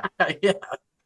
Or what? Are you wrapping it up in a paper bag too? That's a little bit of an indication. Well, then you're trying to hide the problem. Yeah. Anyway, AI stuff. All right. So again, as a developer, as a programmer, as the things that you do, this one I found kind of funny because the idea that AI is going to replace programmers and developers and UI and everyone in the development space. Right. Pyre Software actually had a thing recently where he goes, well, the problem is that you have software that is used for training, and then you say, I want a certain type of software, and so AI will kick out that software. The problem is it's garbage, and you have to have a human then curate that software. You haven't replaced the human, you've augmented them. No. Yeah. And so that's fine. Everyone wins. And I loved that take, and I've been saying that take for a while. It's going to be a tool that enhances, not a machine that replaces. I've already used it to like, I want an algorithm that does blah, blah, blah. I describe it to ChatGPT. Boom, there it is. Yeah. In the language that I want. I mean, that's great. Yeah. He used to be Stack Exchange, but sometimes it's hard digging through that. Well, AI is a little bit of a shortcut. Exactly. And that's what we call efficiency. Yeah, no, ChatGPT is Stack Exchange with less steps. And going back to your hourly wage, I could have paid someone 30 hours to sit there and develop that themselves. Or I could have paid you for 1 hour to query ChatGPT and then spit out that code. Why am I paying the other guy 30 times more than what you just did more efficiently? Right. Yeah. I mean, yes, there's nuance to it. Like I some of the code, like 90% of the code is usually easy to write. 10% is the nuance, and the icing on top that dazzles the user is what you really need to focus on. So there's all back-end stuff that's pretty rudimentary that everybody knows and everybody cranks out. Yeah. It's the icing on top that makes the difference. Anyway, Figma is another fly-by-night company that is touting the wonders of AI without thinking about any of the consequences or the potential intellectual property blurred lines or anything like that. They basically had spun up overnight a cloud-based AI generative algorithm that you could give it an application idea for Android, iOS, etc., and it would spit you out a working app. Well, that didn't go well. Actually, it went wonderfully for all but one problem. Figma had to disable their AI app design tool after it was queried to give a weather app, and it literally only copied the Apple weather app. And that sounds funny until you see the screenshots, which are literally like carbon copies of the Apple weather app. They're like the exact same thing, just skinned differently. Except for the horrible sun. I don't know what happened up here, but it wasn't good. No, it literally looks like just the same app skinned. Like you put different skin on it. Yeah. There we go. Yeah, if you said any of these was the Apple app, yeah, they all are, because they all provide the exact same information in the exact same format with the exact same size UI elements, the exact same number of days in the forecast. Yeah. Everything's identical. Everything's identical. Colors are a little different, but the position of all the widgets are basically the same. The data elements exactly the same. There's one thing I genuinely appreciated, and that is the PNG background element that is missing in the Seattle forecast. It has the checker box background for a PNG file. It's got the missing texture. Yeah. Yeah, it used to be the little paintbrush with the X symbol on it. Like, couldn't find that text. Now it's the PNG checkerboard. Yeah. So you're probably going to be fine. As a developer, if you're not using AI tools, maybe start looking into it. Maybe start learning it. Maybe start trying to become more efficient with your own workflow, integrating this new tool. It can be helpful, but it's not a magic bullet, and it's not as smart as you are. You're still going to need to do the work. The one thing, I don't know how many developers are out there, but as soon as somebody, and every developer I know has experienced this, as soon as you let somebody like you're at a bar or something like that, and you're chatting with people, it's like, oh, what do you do? Like, oh, I'm a computer developer. The first question they say, or the first thing they will come to eventually, is like, I have this app idea. I got this idea for an app, right? How difficult do you think it would be? It's like Facebook, but something different, right? Now you can just say, oh, just ask an API to write it for you. It'll do it right away. Right? Don't have to answer that question anymore. Oh, just ask the AI. It'll write it for you. I don't have to do that anymore. Now, moving on to the more serious AI news, and that is that I saw so many bad takes on this week. A lot of them trying to be facetious, but facetious in completely the wrong way. In my opinion, this is going to be a nuanced take. I love my nuanced takes. I know you all love my nuanced takes, but this is going to be nuanced. Microsoft AI CEO, web content is freeware. Basically, Microsoft's AI CEO, Mustafa Suleyman, said that he believes that any content that's available on the web can be used for AI training unless explicitly restricted by the creator. He says there is a social contract that has basically been established over the years, that if people post something publicly, you should be able to view it and you should be able to take inspiration from it. Now, the term that he used was freeware. That's a loaded term in and of itself. Yeah, freeware is a completely different definition, to be honest. Right. Public domain might have been a better term, I would think. Public domain implies no ownership. Yeah, that's true. And if you're taking from an artist that created something, there is ownership by the original artist. And so freeware also absolves that as well. And so I don't like but freeware again was also voluntary, put up by the creator as being freeware. And half the time freeware was not like the complete package. Sometimes it was, sometimes it wasn't. But right. It's a different definition. I agree. This is a loaded subject. Oh, and some people are not going to like what I have to say, but I've actually done a full video explaining my take on this exactly.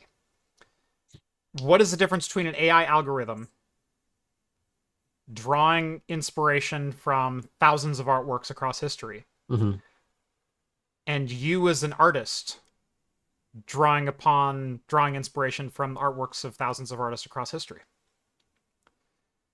If you put something out creatively into the world, you own that, and you deserve compensation for that. If someone is willing to pay you for it. If there's monetary value in it, you deserve it. An AI that is learning what is a face, what is a person, what is a building, what is an animal, what is this shape supposed to be, and then being able to recreate an art style or a photograph or photorealism or anything like that, and is regenerating all that algorithmically, they may come very close to directly copying your specific artwork if given the right prompt. Especially styles. They're pretty good at, I mean, they'll still maybe have like 6 fingers and like a horn coming out of your head, but they may get close to like, surrealist or, expressionism or whatever. They can do styles pretty good. Yeah. And as a musician, as a creator, I won't say artist, but as a creator, my sketches are awful. As a creator, I hold my work very near and dear to me. And of course, I always want to be compensated for my work, but I'm also, and this is the nuanced take, I'm also a realist when it comes to, I'm literally putting my work out there for people to view. And if someone copies me, there's not a lot I can do about it.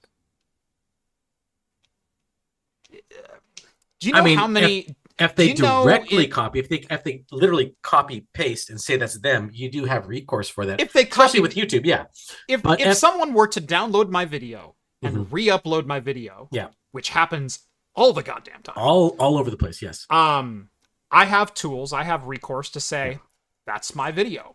Yes, they're not Jeff. I'm Jeff.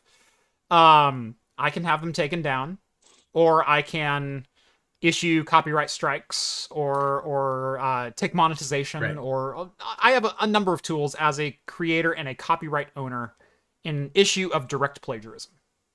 But say like somebody took your design of this glass, took your logo out, put their logo in, then that's a little more difficult.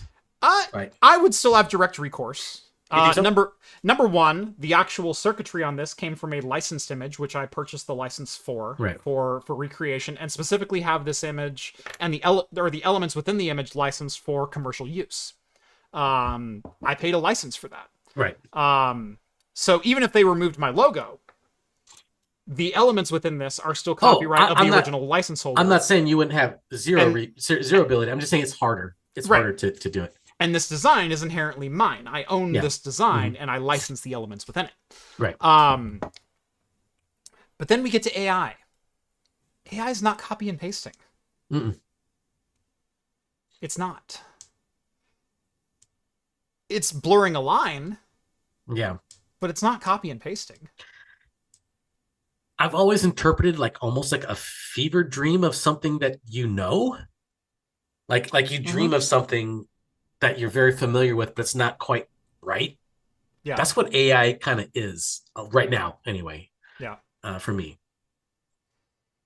The difference is that one is a person, the other is a robot. Yeah? Yeah, but the robot doesn't do it on its own. It still takes a human prompt to prompt it to do that.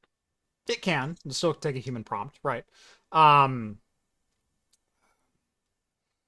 not everything that it spits out is just going to be copy and pasted directly. Sometimes there's going to be human intervention into photoshopping elements that it liked. Right. I've been playing around with Krita lately with their Stable Diffusion plugin, which is basically a drawing Photoshop for Windows, Linux, Mac OS, open source, but running native AI algorithms locally on my own machine. I can select pieces of an image and give it prompts and have it replace those components within the image of things that I want. I've been playing around with it lately. Yeah. And it's fun. And I think the issue is it comes down to what is a direct copy and what is not. Yeah. Because you own your work. You don't own your style. You don't own your interpretation. Right. You don't own... You own what you created.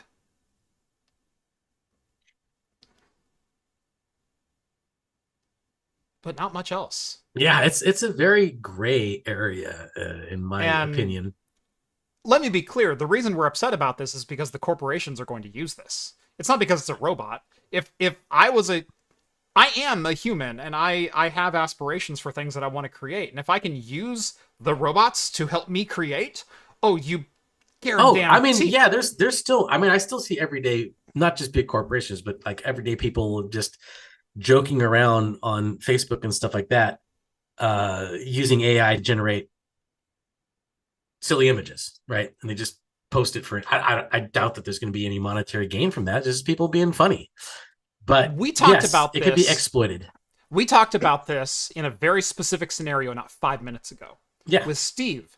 You wanted to do an API plugin or a call or an algorithm or something in your program. Rather than sitting down for 30 hours and hammering that out, you asked GPT, hey, what if I want to do this thing with this set of parameters, and it spits out code, and then you curate it and you're done within an hour. Yeah. How is it any different to me putting in an image prompt? It's still the same training data. It is, but I mean, and I know it's getting better. But I mean, I don't know about you. I can kind of tell when an image is AI generated and when it's not right now. I don't know what the future holds. It is getting better.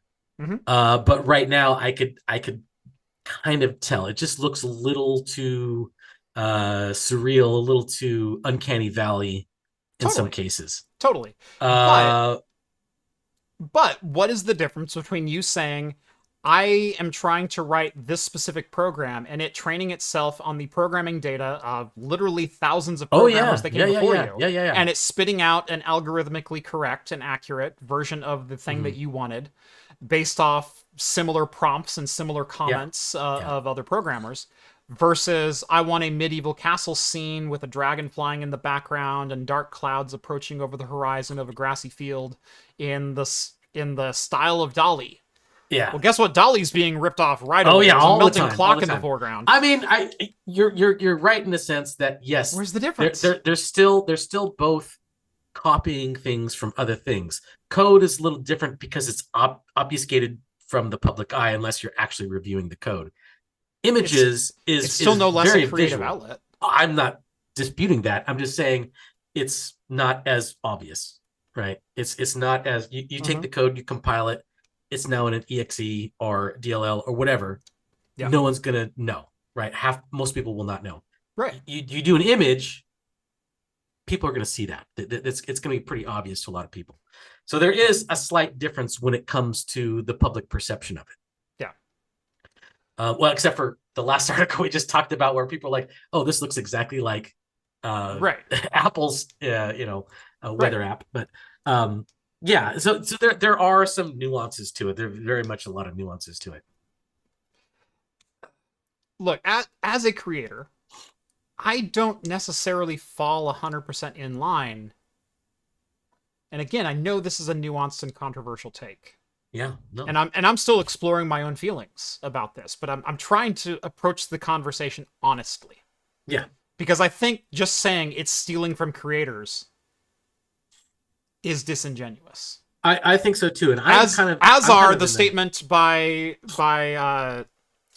Salem that everything is freeware and right. No, I don't think that's either. I mean, I think those are both uneducated takes. I do understand where I think later on in the article, they do state that unless it's expressly forbidden, they say once it's expressly forbidden, they'll honor that. They're not going to try to circumvent it in any way. I hope. We hope anyway. Then I nuance think in this economy. As my sister likes to say, on Pride Month of all things. Yeah. The place I work now, I work in a certain portion of where we take a lot of data from online sources.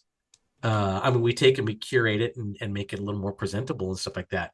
But unless the site expressly says we can't crawl their site, we'll go ahead and crawl their site. Right. We try to comply to all the rules. If they have an out-facing API, we try to comply with all the rules of the API and stuff like that, because they're voluntarily saying, okay, you can use your API. Cool. Yeah. For the most part, we if they say don't do it, we won't do it. So we try to stay very ethical about it. When I'm doing video editing or thumbnail creation or any number of things that I do where I'm dealing with images, sometimes I'll need a source image for something. Yeah. I will need a picture or an element or something like that. And it's like, do I sit down and draw my red arrow or do I find one that's already made for me? Right.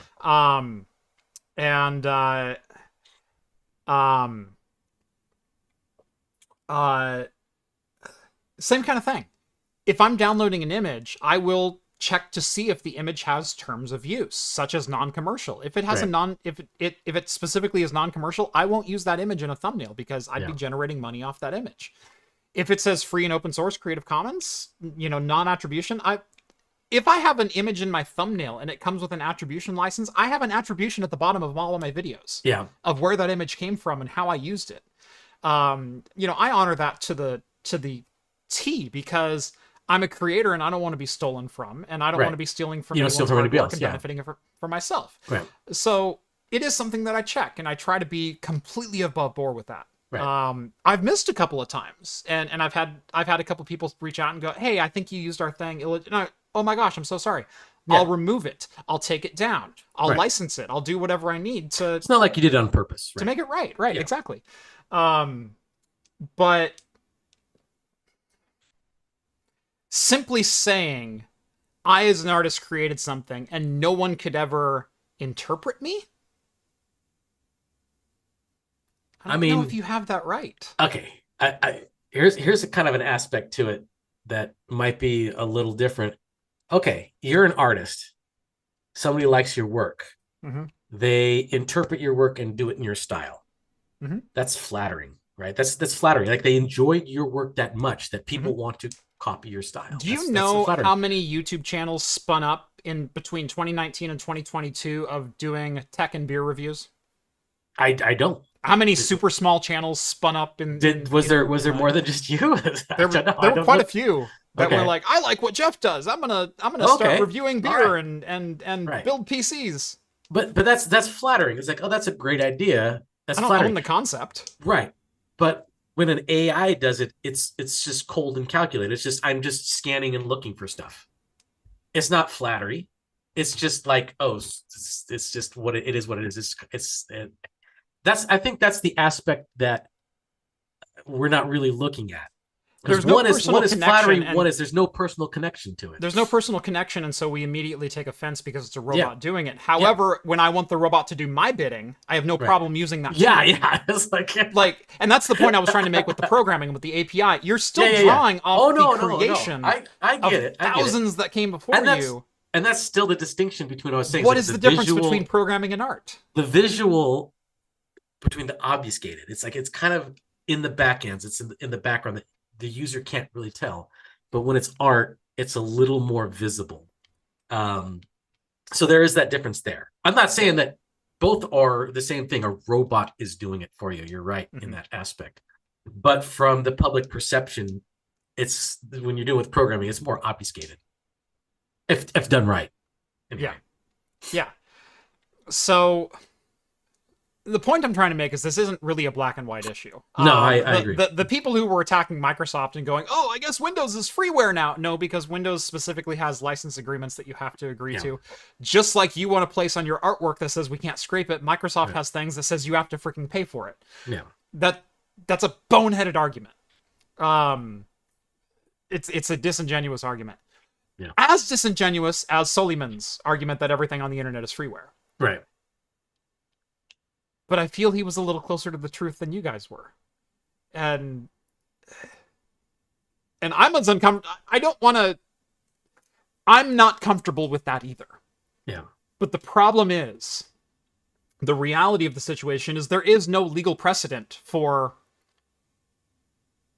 AI training algorithms and artwork and individual ownership of art styles and things like that. And like the article said, it's based on the honor system right now, because they say, if you tell us not to scrape your website for AI, we won't do it.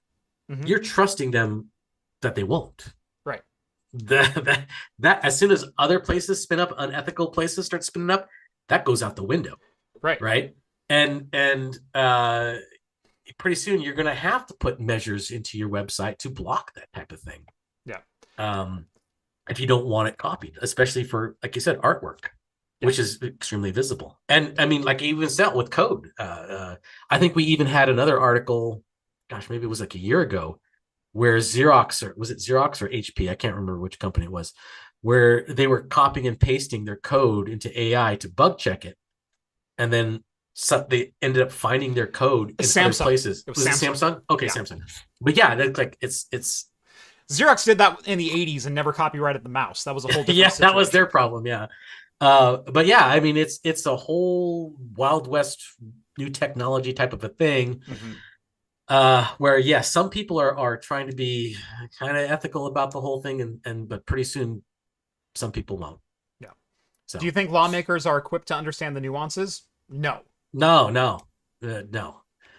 I mean, maybe in 15, 20 years, some people might understand it more, but. Yeah. No, I don't think so. Well, by that time, we'll be onto a whole new paradigm. Oh, yeah. It's going to be. It's yeah. But they're still probably fighting MP3 copyrights now. I mean, it's like the stuff that's like how long that took for it to catch up. It's ridiculous. I guess my point is, as outwardly reprehensible as Suleiman's comments were, well, if it exists on the internet, it's basically freeware. There's a social contract that we can use it and assess it and add it to our AI algorithm. And people lost their collective minds. Probably rightfully so, because of the indignation that statement was said with. We own it and there's nothing you can do about it. Yeah. However, let me flip it. Mm-hmm. And again, very nuanced take. Not necessarily my own individual beliefs. I'm just trying to grasp the situation as a whole. Right. The same people who were indignant at Suleiman's comments have no problem downloading clips off of TV shows and making memes about them. All right. Using someone else's artwork for their own inspiration. Well, not only that, they probably don't care that Google will crawl their site for search algorithms. Absolutely.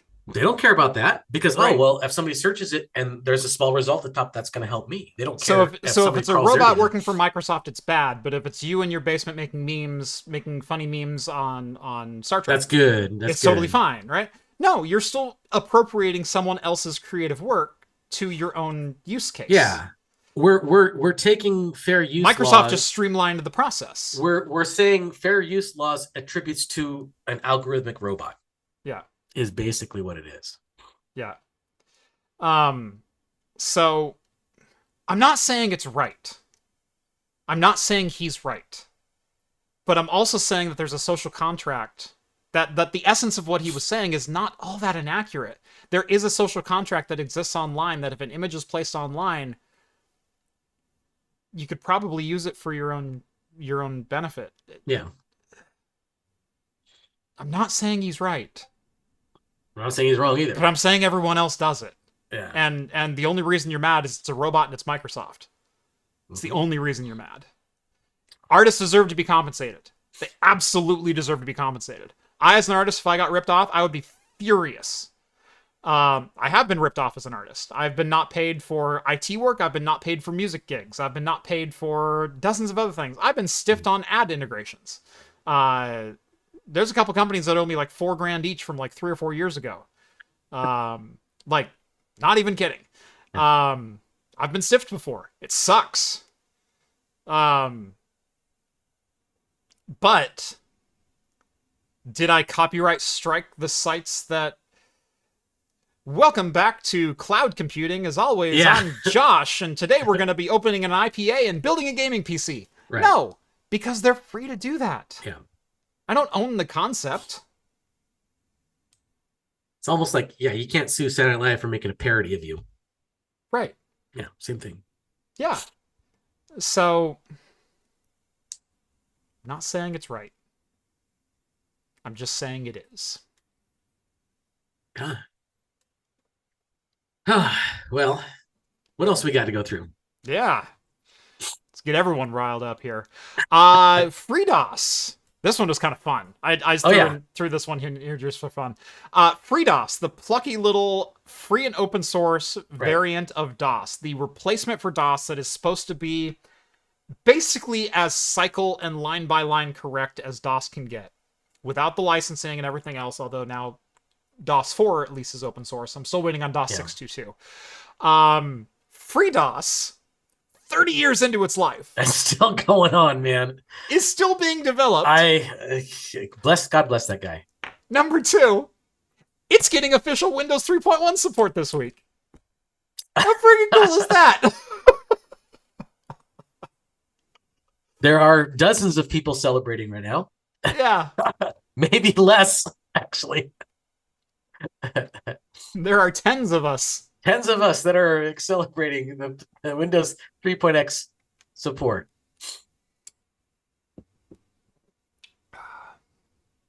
But, yeah, so FreeDOS is often used in replacement of original DOS. Yeah. Sometimes to get a little bit more modern hardware compatibility, although usually just to get a couple extra modern features. Yeah, this is not like DOSBox. Let's be clear. This DOSBox is an emulator. This is a complete OS. This is an OS that you can install. It's a bare metal. Yeah, bare metal and feature and hardware compatible with original DOS PCs. And so all the way back to your 8088 IBMs and through your 386 486 Pentium era PCs. FreeDOS runs at bare metal and just kind of works and is compatible with the vast majority of drivers and hardware that are available, from Sound Blaster compatible cards and AdLib and all WaveSynths and things. But it's getting official Windows 3.1 support. Yeah, that is so cool. Can't wait to play OG Solitaire again. Yep. Just to use good old file manager.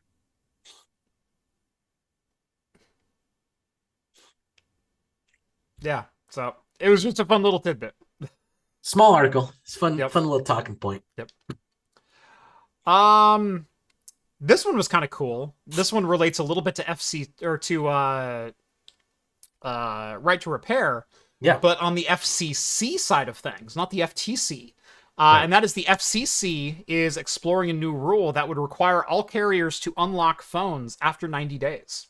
Yeah. If you've ever bought a phone on a contract or bought a phone directly from a carrier, you know that often comes locked to that carrier. Right. And so if you buy a phone on Verizon, for example, you are physically locked to use that phone on Verizon in perpetuity.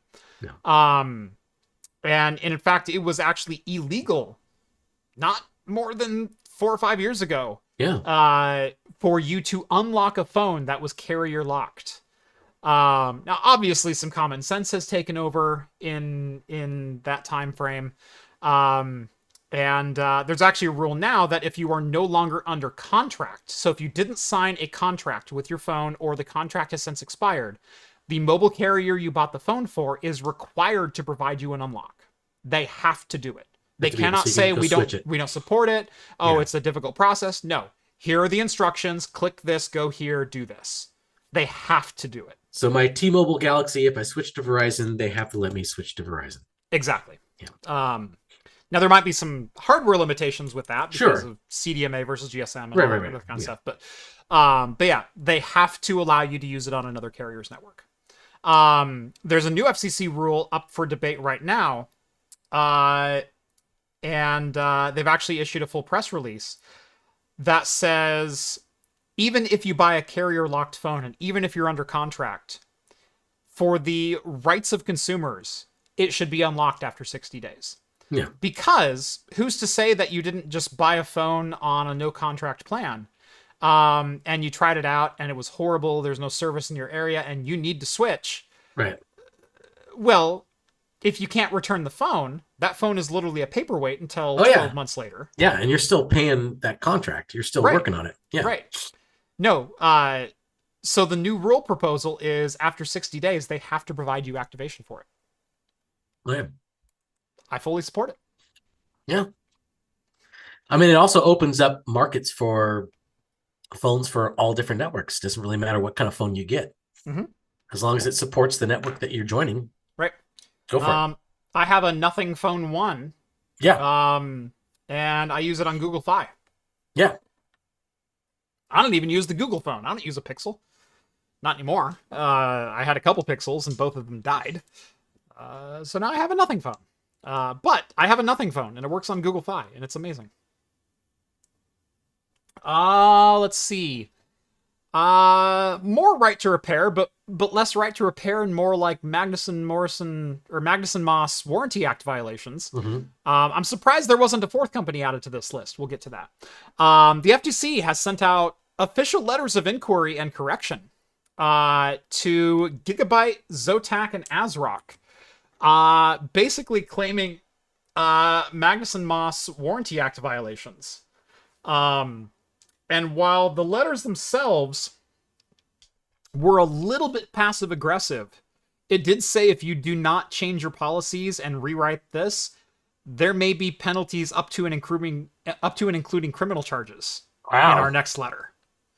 The issue at hand is something that every company still does and legally cannot do, and that is forbid you from opening a device. That seems. It's the little warranty void if you do looking. Not only does that mean jack. It's ridiculous. It's ridiculous. It is illegal for a company to put that on a consumer device. Yeah. You cannot forbid a customer from opening a device. You cannot do it.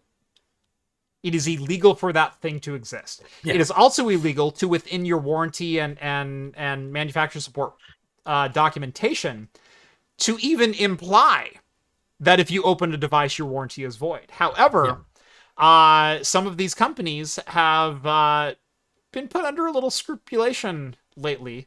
A letter to Gigabyte was sent by the FTC and said its staff is, quote, concerned by the Gigabyte warranty, which includes the phrase, if the manufacturing sticker inside the product was removed or damaged, it would no longer be covered by the warranty. which is in direct violation of the actual verbiage of the Magnuson-Moss Warranty Act. This is so much like a high-tech version of this mattress label was removed type of violation crap that everybody made fun of. This is the same stuff. Right. This is literally the same stuff. Yeah. Yeah, those stickers are illegal to put on products. You cannot put a warranty void if removed, and you cannot have verbiage in your warranty thing that says, if you opened the hood, sorry, your warranty is null and void. Schrodinger's warranty. Schrodinger's warranty. If you look at this, the warranty is void. You can't look at it. You still have the warranty whether you look at it or not. It's Schrodinger's warranty. Yeah. I cannot wait until they take the Cybertruck under legal scrupulation. FTC. ASRock's warranty policy is more specific, but the FTC letter to the company took issue with it as well, saying manufacturer's warranty will be null and void, actually said null and void, if products are modified, damaged, or otherwise tampered with. For example, the outer case is opened or additional optional parts components are installed or removed. Again, in direct contradiction to the verbiage of the Magnuson-Moss Warranty Act, which states you can open it, you can modify it, you can replace it, you can add to it, you can remove parts. You still have to honor the warranty for the parts that are there. Yeah, exactly. So, I'm kind of shocked that Asus isn't on this list. Well, ASRock, Gigabyte. I mean, I don't know. I don't really have an ASRock Gigabyte laptop type of a thing. Mm-hmm. But this comes on everything. Hold on. Of course, the one graphics card I have that doesn't have a label on it. Oh, does it have labels on it? Gosh, I probably have some nearby. I've got like 4 or 5 graphics cards over there. I guarantee at least 2 of the graphics cards that I have around the table, there's a warranty void if removed sticker on them. I guarantee it. Because typically on one of the... There's 4 screws that typically attach the heatsink to the GPU die. So it's the spring-loaded contacts. One of those will have a warranty sticker on them. Guaranteed. Really? Yep. I thought I had... I must have put it away. I had an old video card out here. I'm going to grab my 7600. I want to see. Okay, 7600. Okay. We'll see. It's got to be just right there because Jeff's got all kinds of stuff just laying around in his office. I won't be surprised if he kicks over a few things and you hear some crashes in the background. We need some like sound effects of things falling down, crashing. Oh, he's back. Literally, the first GPU that I grabbed over there. Oh, yeah. My RX 7600. If you look at the 4... Oh, there's a sticker right there. 4 screws. There's a sticker right up there. Yep. If I read that sticker, void if removed. Oh. Void if removed. Which is that? You said that's XFX? Or what was XFX RX 7600? Yeah. Oh, okay. XFX RX 7600. Void if removed. That's not legal. That's not legal. It's not only not enforceable, it's not legal to even be there. But they're always there. Every graphics card I've ever bought, consumer card, has that sticker. Yeah, I kind of wonder why they do that. If it's not legal or like enforced, what's the purpose? To make people think that it is. Yeah, so it makes them second guess themselves when they're trying to mess with it, I guess. What is the fine going to be for including this sticker on your products versus how many people are not going to seek support because that sticker is damaged? Right. So it's like it may ward off like 1-2%, but that's enough, I guess. The fine is a cost of doing business. And if the fine is a cost of doing business, then it's a really crappy fine. Yeah. Remember when fines hurt people? Companies? Yeah. Oh, wait, corporations are people. Remember when fines hurt people? We should bring that back.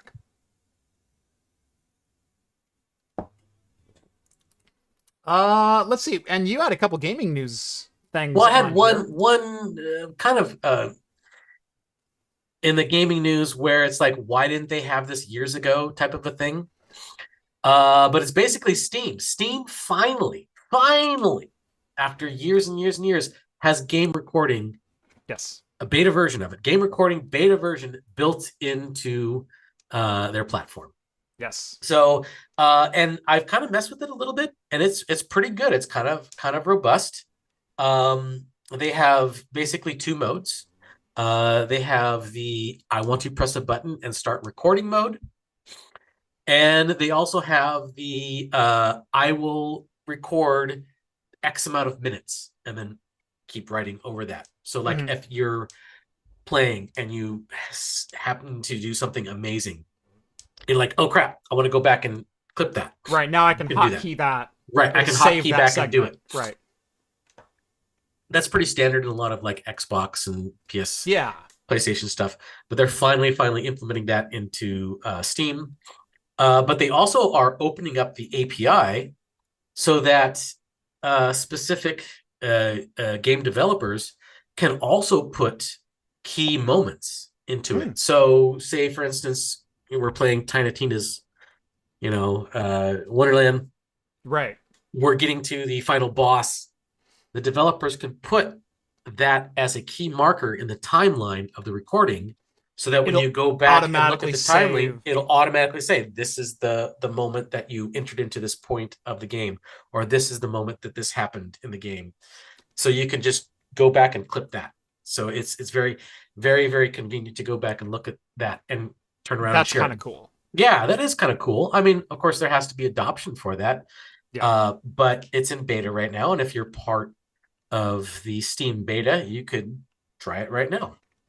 I will say, good friend of the channel, Adam Fox, posted a video where he kind of broke down this beta a little bit.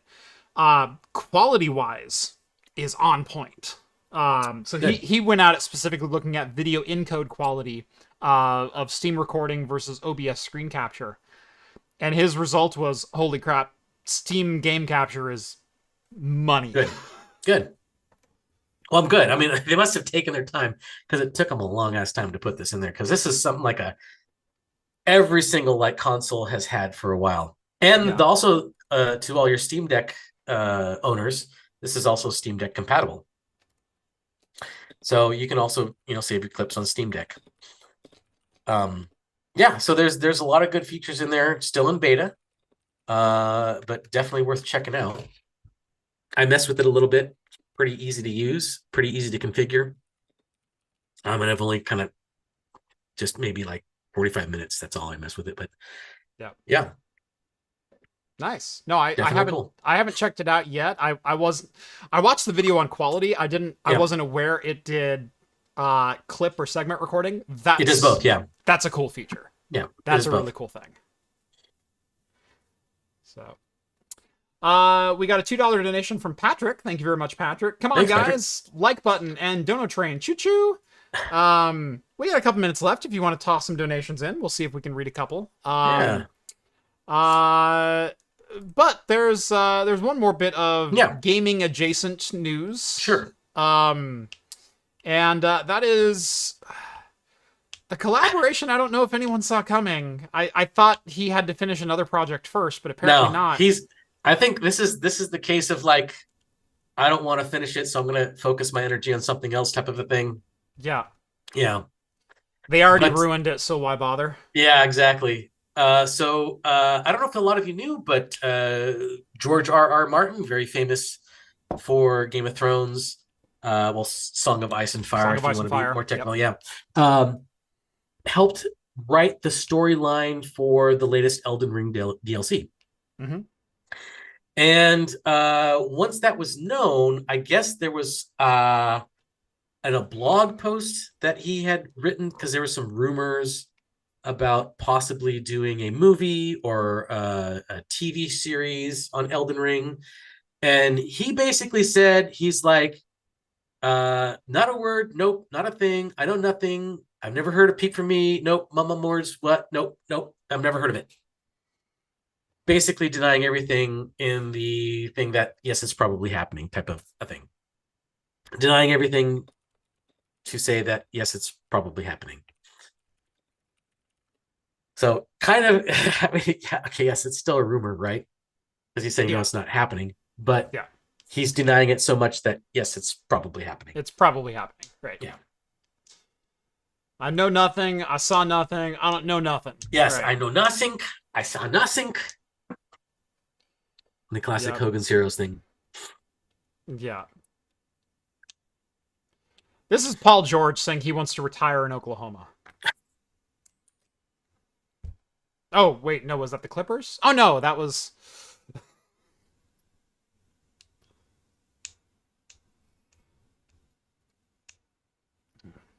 I don't care who you are. That was a bad shot. All right. I just pissed off so many Paul George fanboys. You have no idea.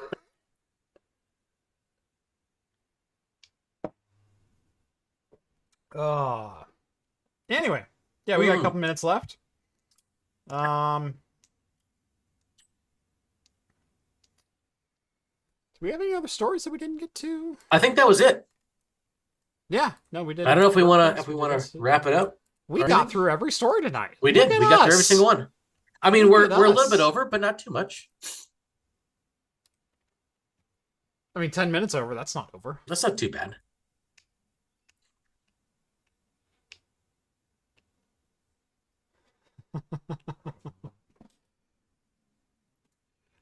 So how's your second beer? Oh, dude. I need to know more about the barley wine. The barley wine is amazing. It's got, I mean, okay, it's not the best barley wine I've ever had, but it's definitely up there. It's got the right amount of caramel notes. It's got just the right amount of whiskey flavor to it.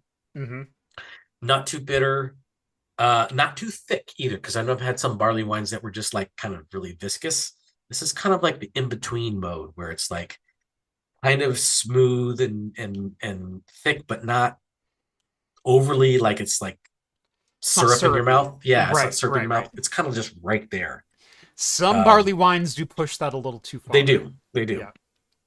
A lot of pastry stouts do that too, but this is just like right in the middle. Nice. So yeah, texture wise, flavor wise, it's just on point. So definitely will recommend you try it. You're gonna be like, yeah, dude, you're point on. Nice. I've been thoroughly enjoying this hazy. As Rhett likes to say, I don't like hazies at all, but this is good.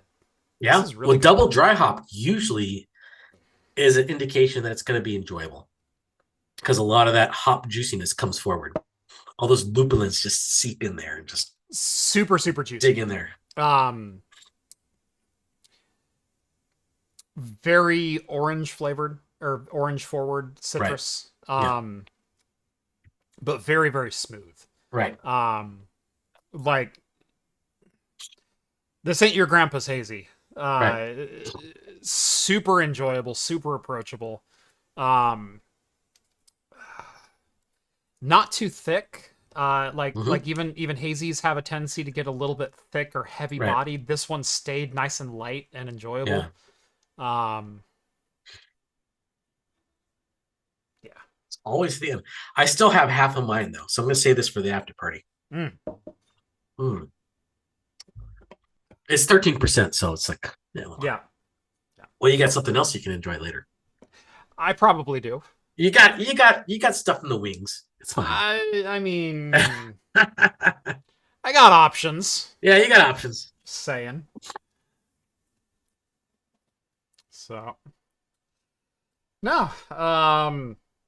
So for those who didn't hear, I got 2 new puppies. Yes, I heard the barking before the before the show started.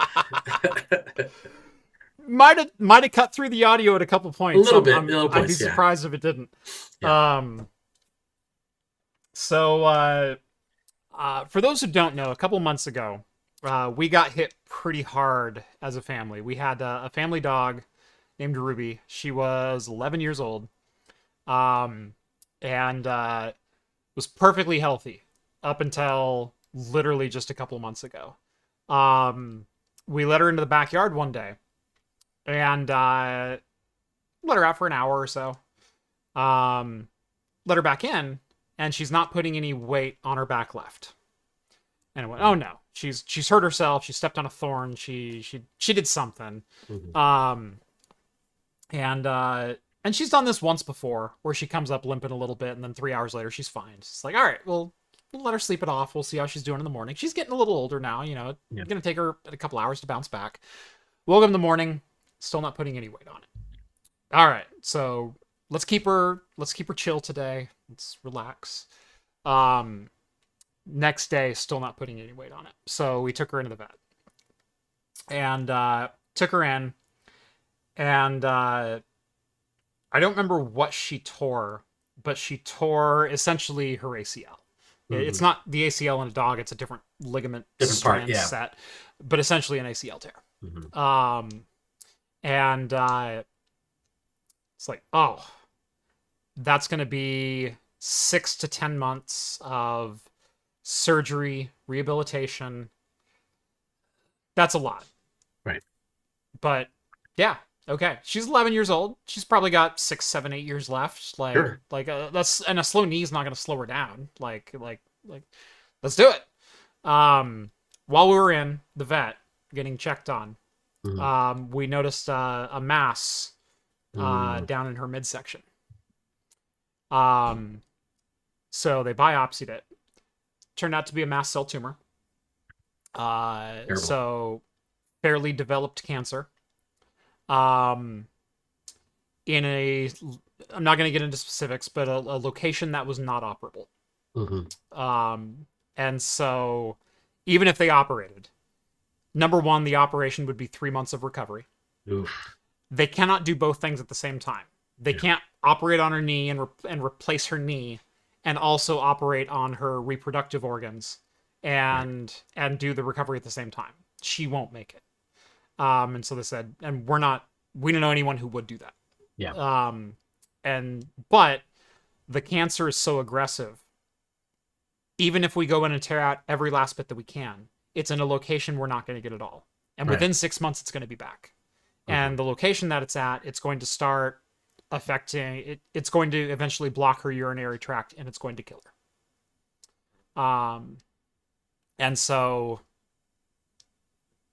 that's where the hard decisions had to be made. You're faced with a decision you don't want to make. Yeah. And we had to make it, and that sucked. It was my 2 older kids' first experience with death. Yeah. We walked through all that. We weren't even looking for another dog. We're like, maybe in a couple years, like, we'll think about it. Anyway, the vet, that same vet, they're a longtime family friend of ours. In fact, my wife used to nanny for their family, and helped raise all 3 of their kids and things like that. Very well affiliated with that family. She reached out and said, hey, we have a family friend of ours who just had a litter of puppies. I don't know if you guys are looking, but really good family. Thought you might be interested. And so we looked them up, and they just had a set of golden doodles. Oh, yeah. They're 2nd generation golden doodles. And so it's a golden retriever and a doodle. Right. And then that was the 1st generation. 2nd generation is you can split a couple of different ways. You can do a golden doodle and a golden doodle, or you can go golden and a poodle, or golden doodle and another golden. And so you can dilute one way or the other, or you can keep it 1-to-1. 1-to-1, yeah. Ours is more doodle than golden. Yes, I see the pictures. And so we got a golden doodle that was bred with a poodle. Yeah. And so we have a 2nd generation. I think they call it an R2 golden doodle. Normally R2 doodle. R2D2, right? R2 doodle. R2 doodle. Normally these dogs are between $2,000 and $5,000 from a breeder. Yeah. 300. Oh yeah, there you go. We were only going to get 1, and when I heard the price, I went, "Can we take 2?" And they went, "We'll sell you 2." So we have 2 8-week-old golden doodles upstairs now. Well, yeah, that's another selling point for the after show. You want to see they'll probably come on. Maybe. Yes. Oh, I guarantee they'll be on. Yeah, there you go. Yeah. So yeah, I'm gonna do the after party from upstairs, and so I guarantee the dogs will be on the show. Yeah, there you go. So, but yeah, so difficult couple of months for the family.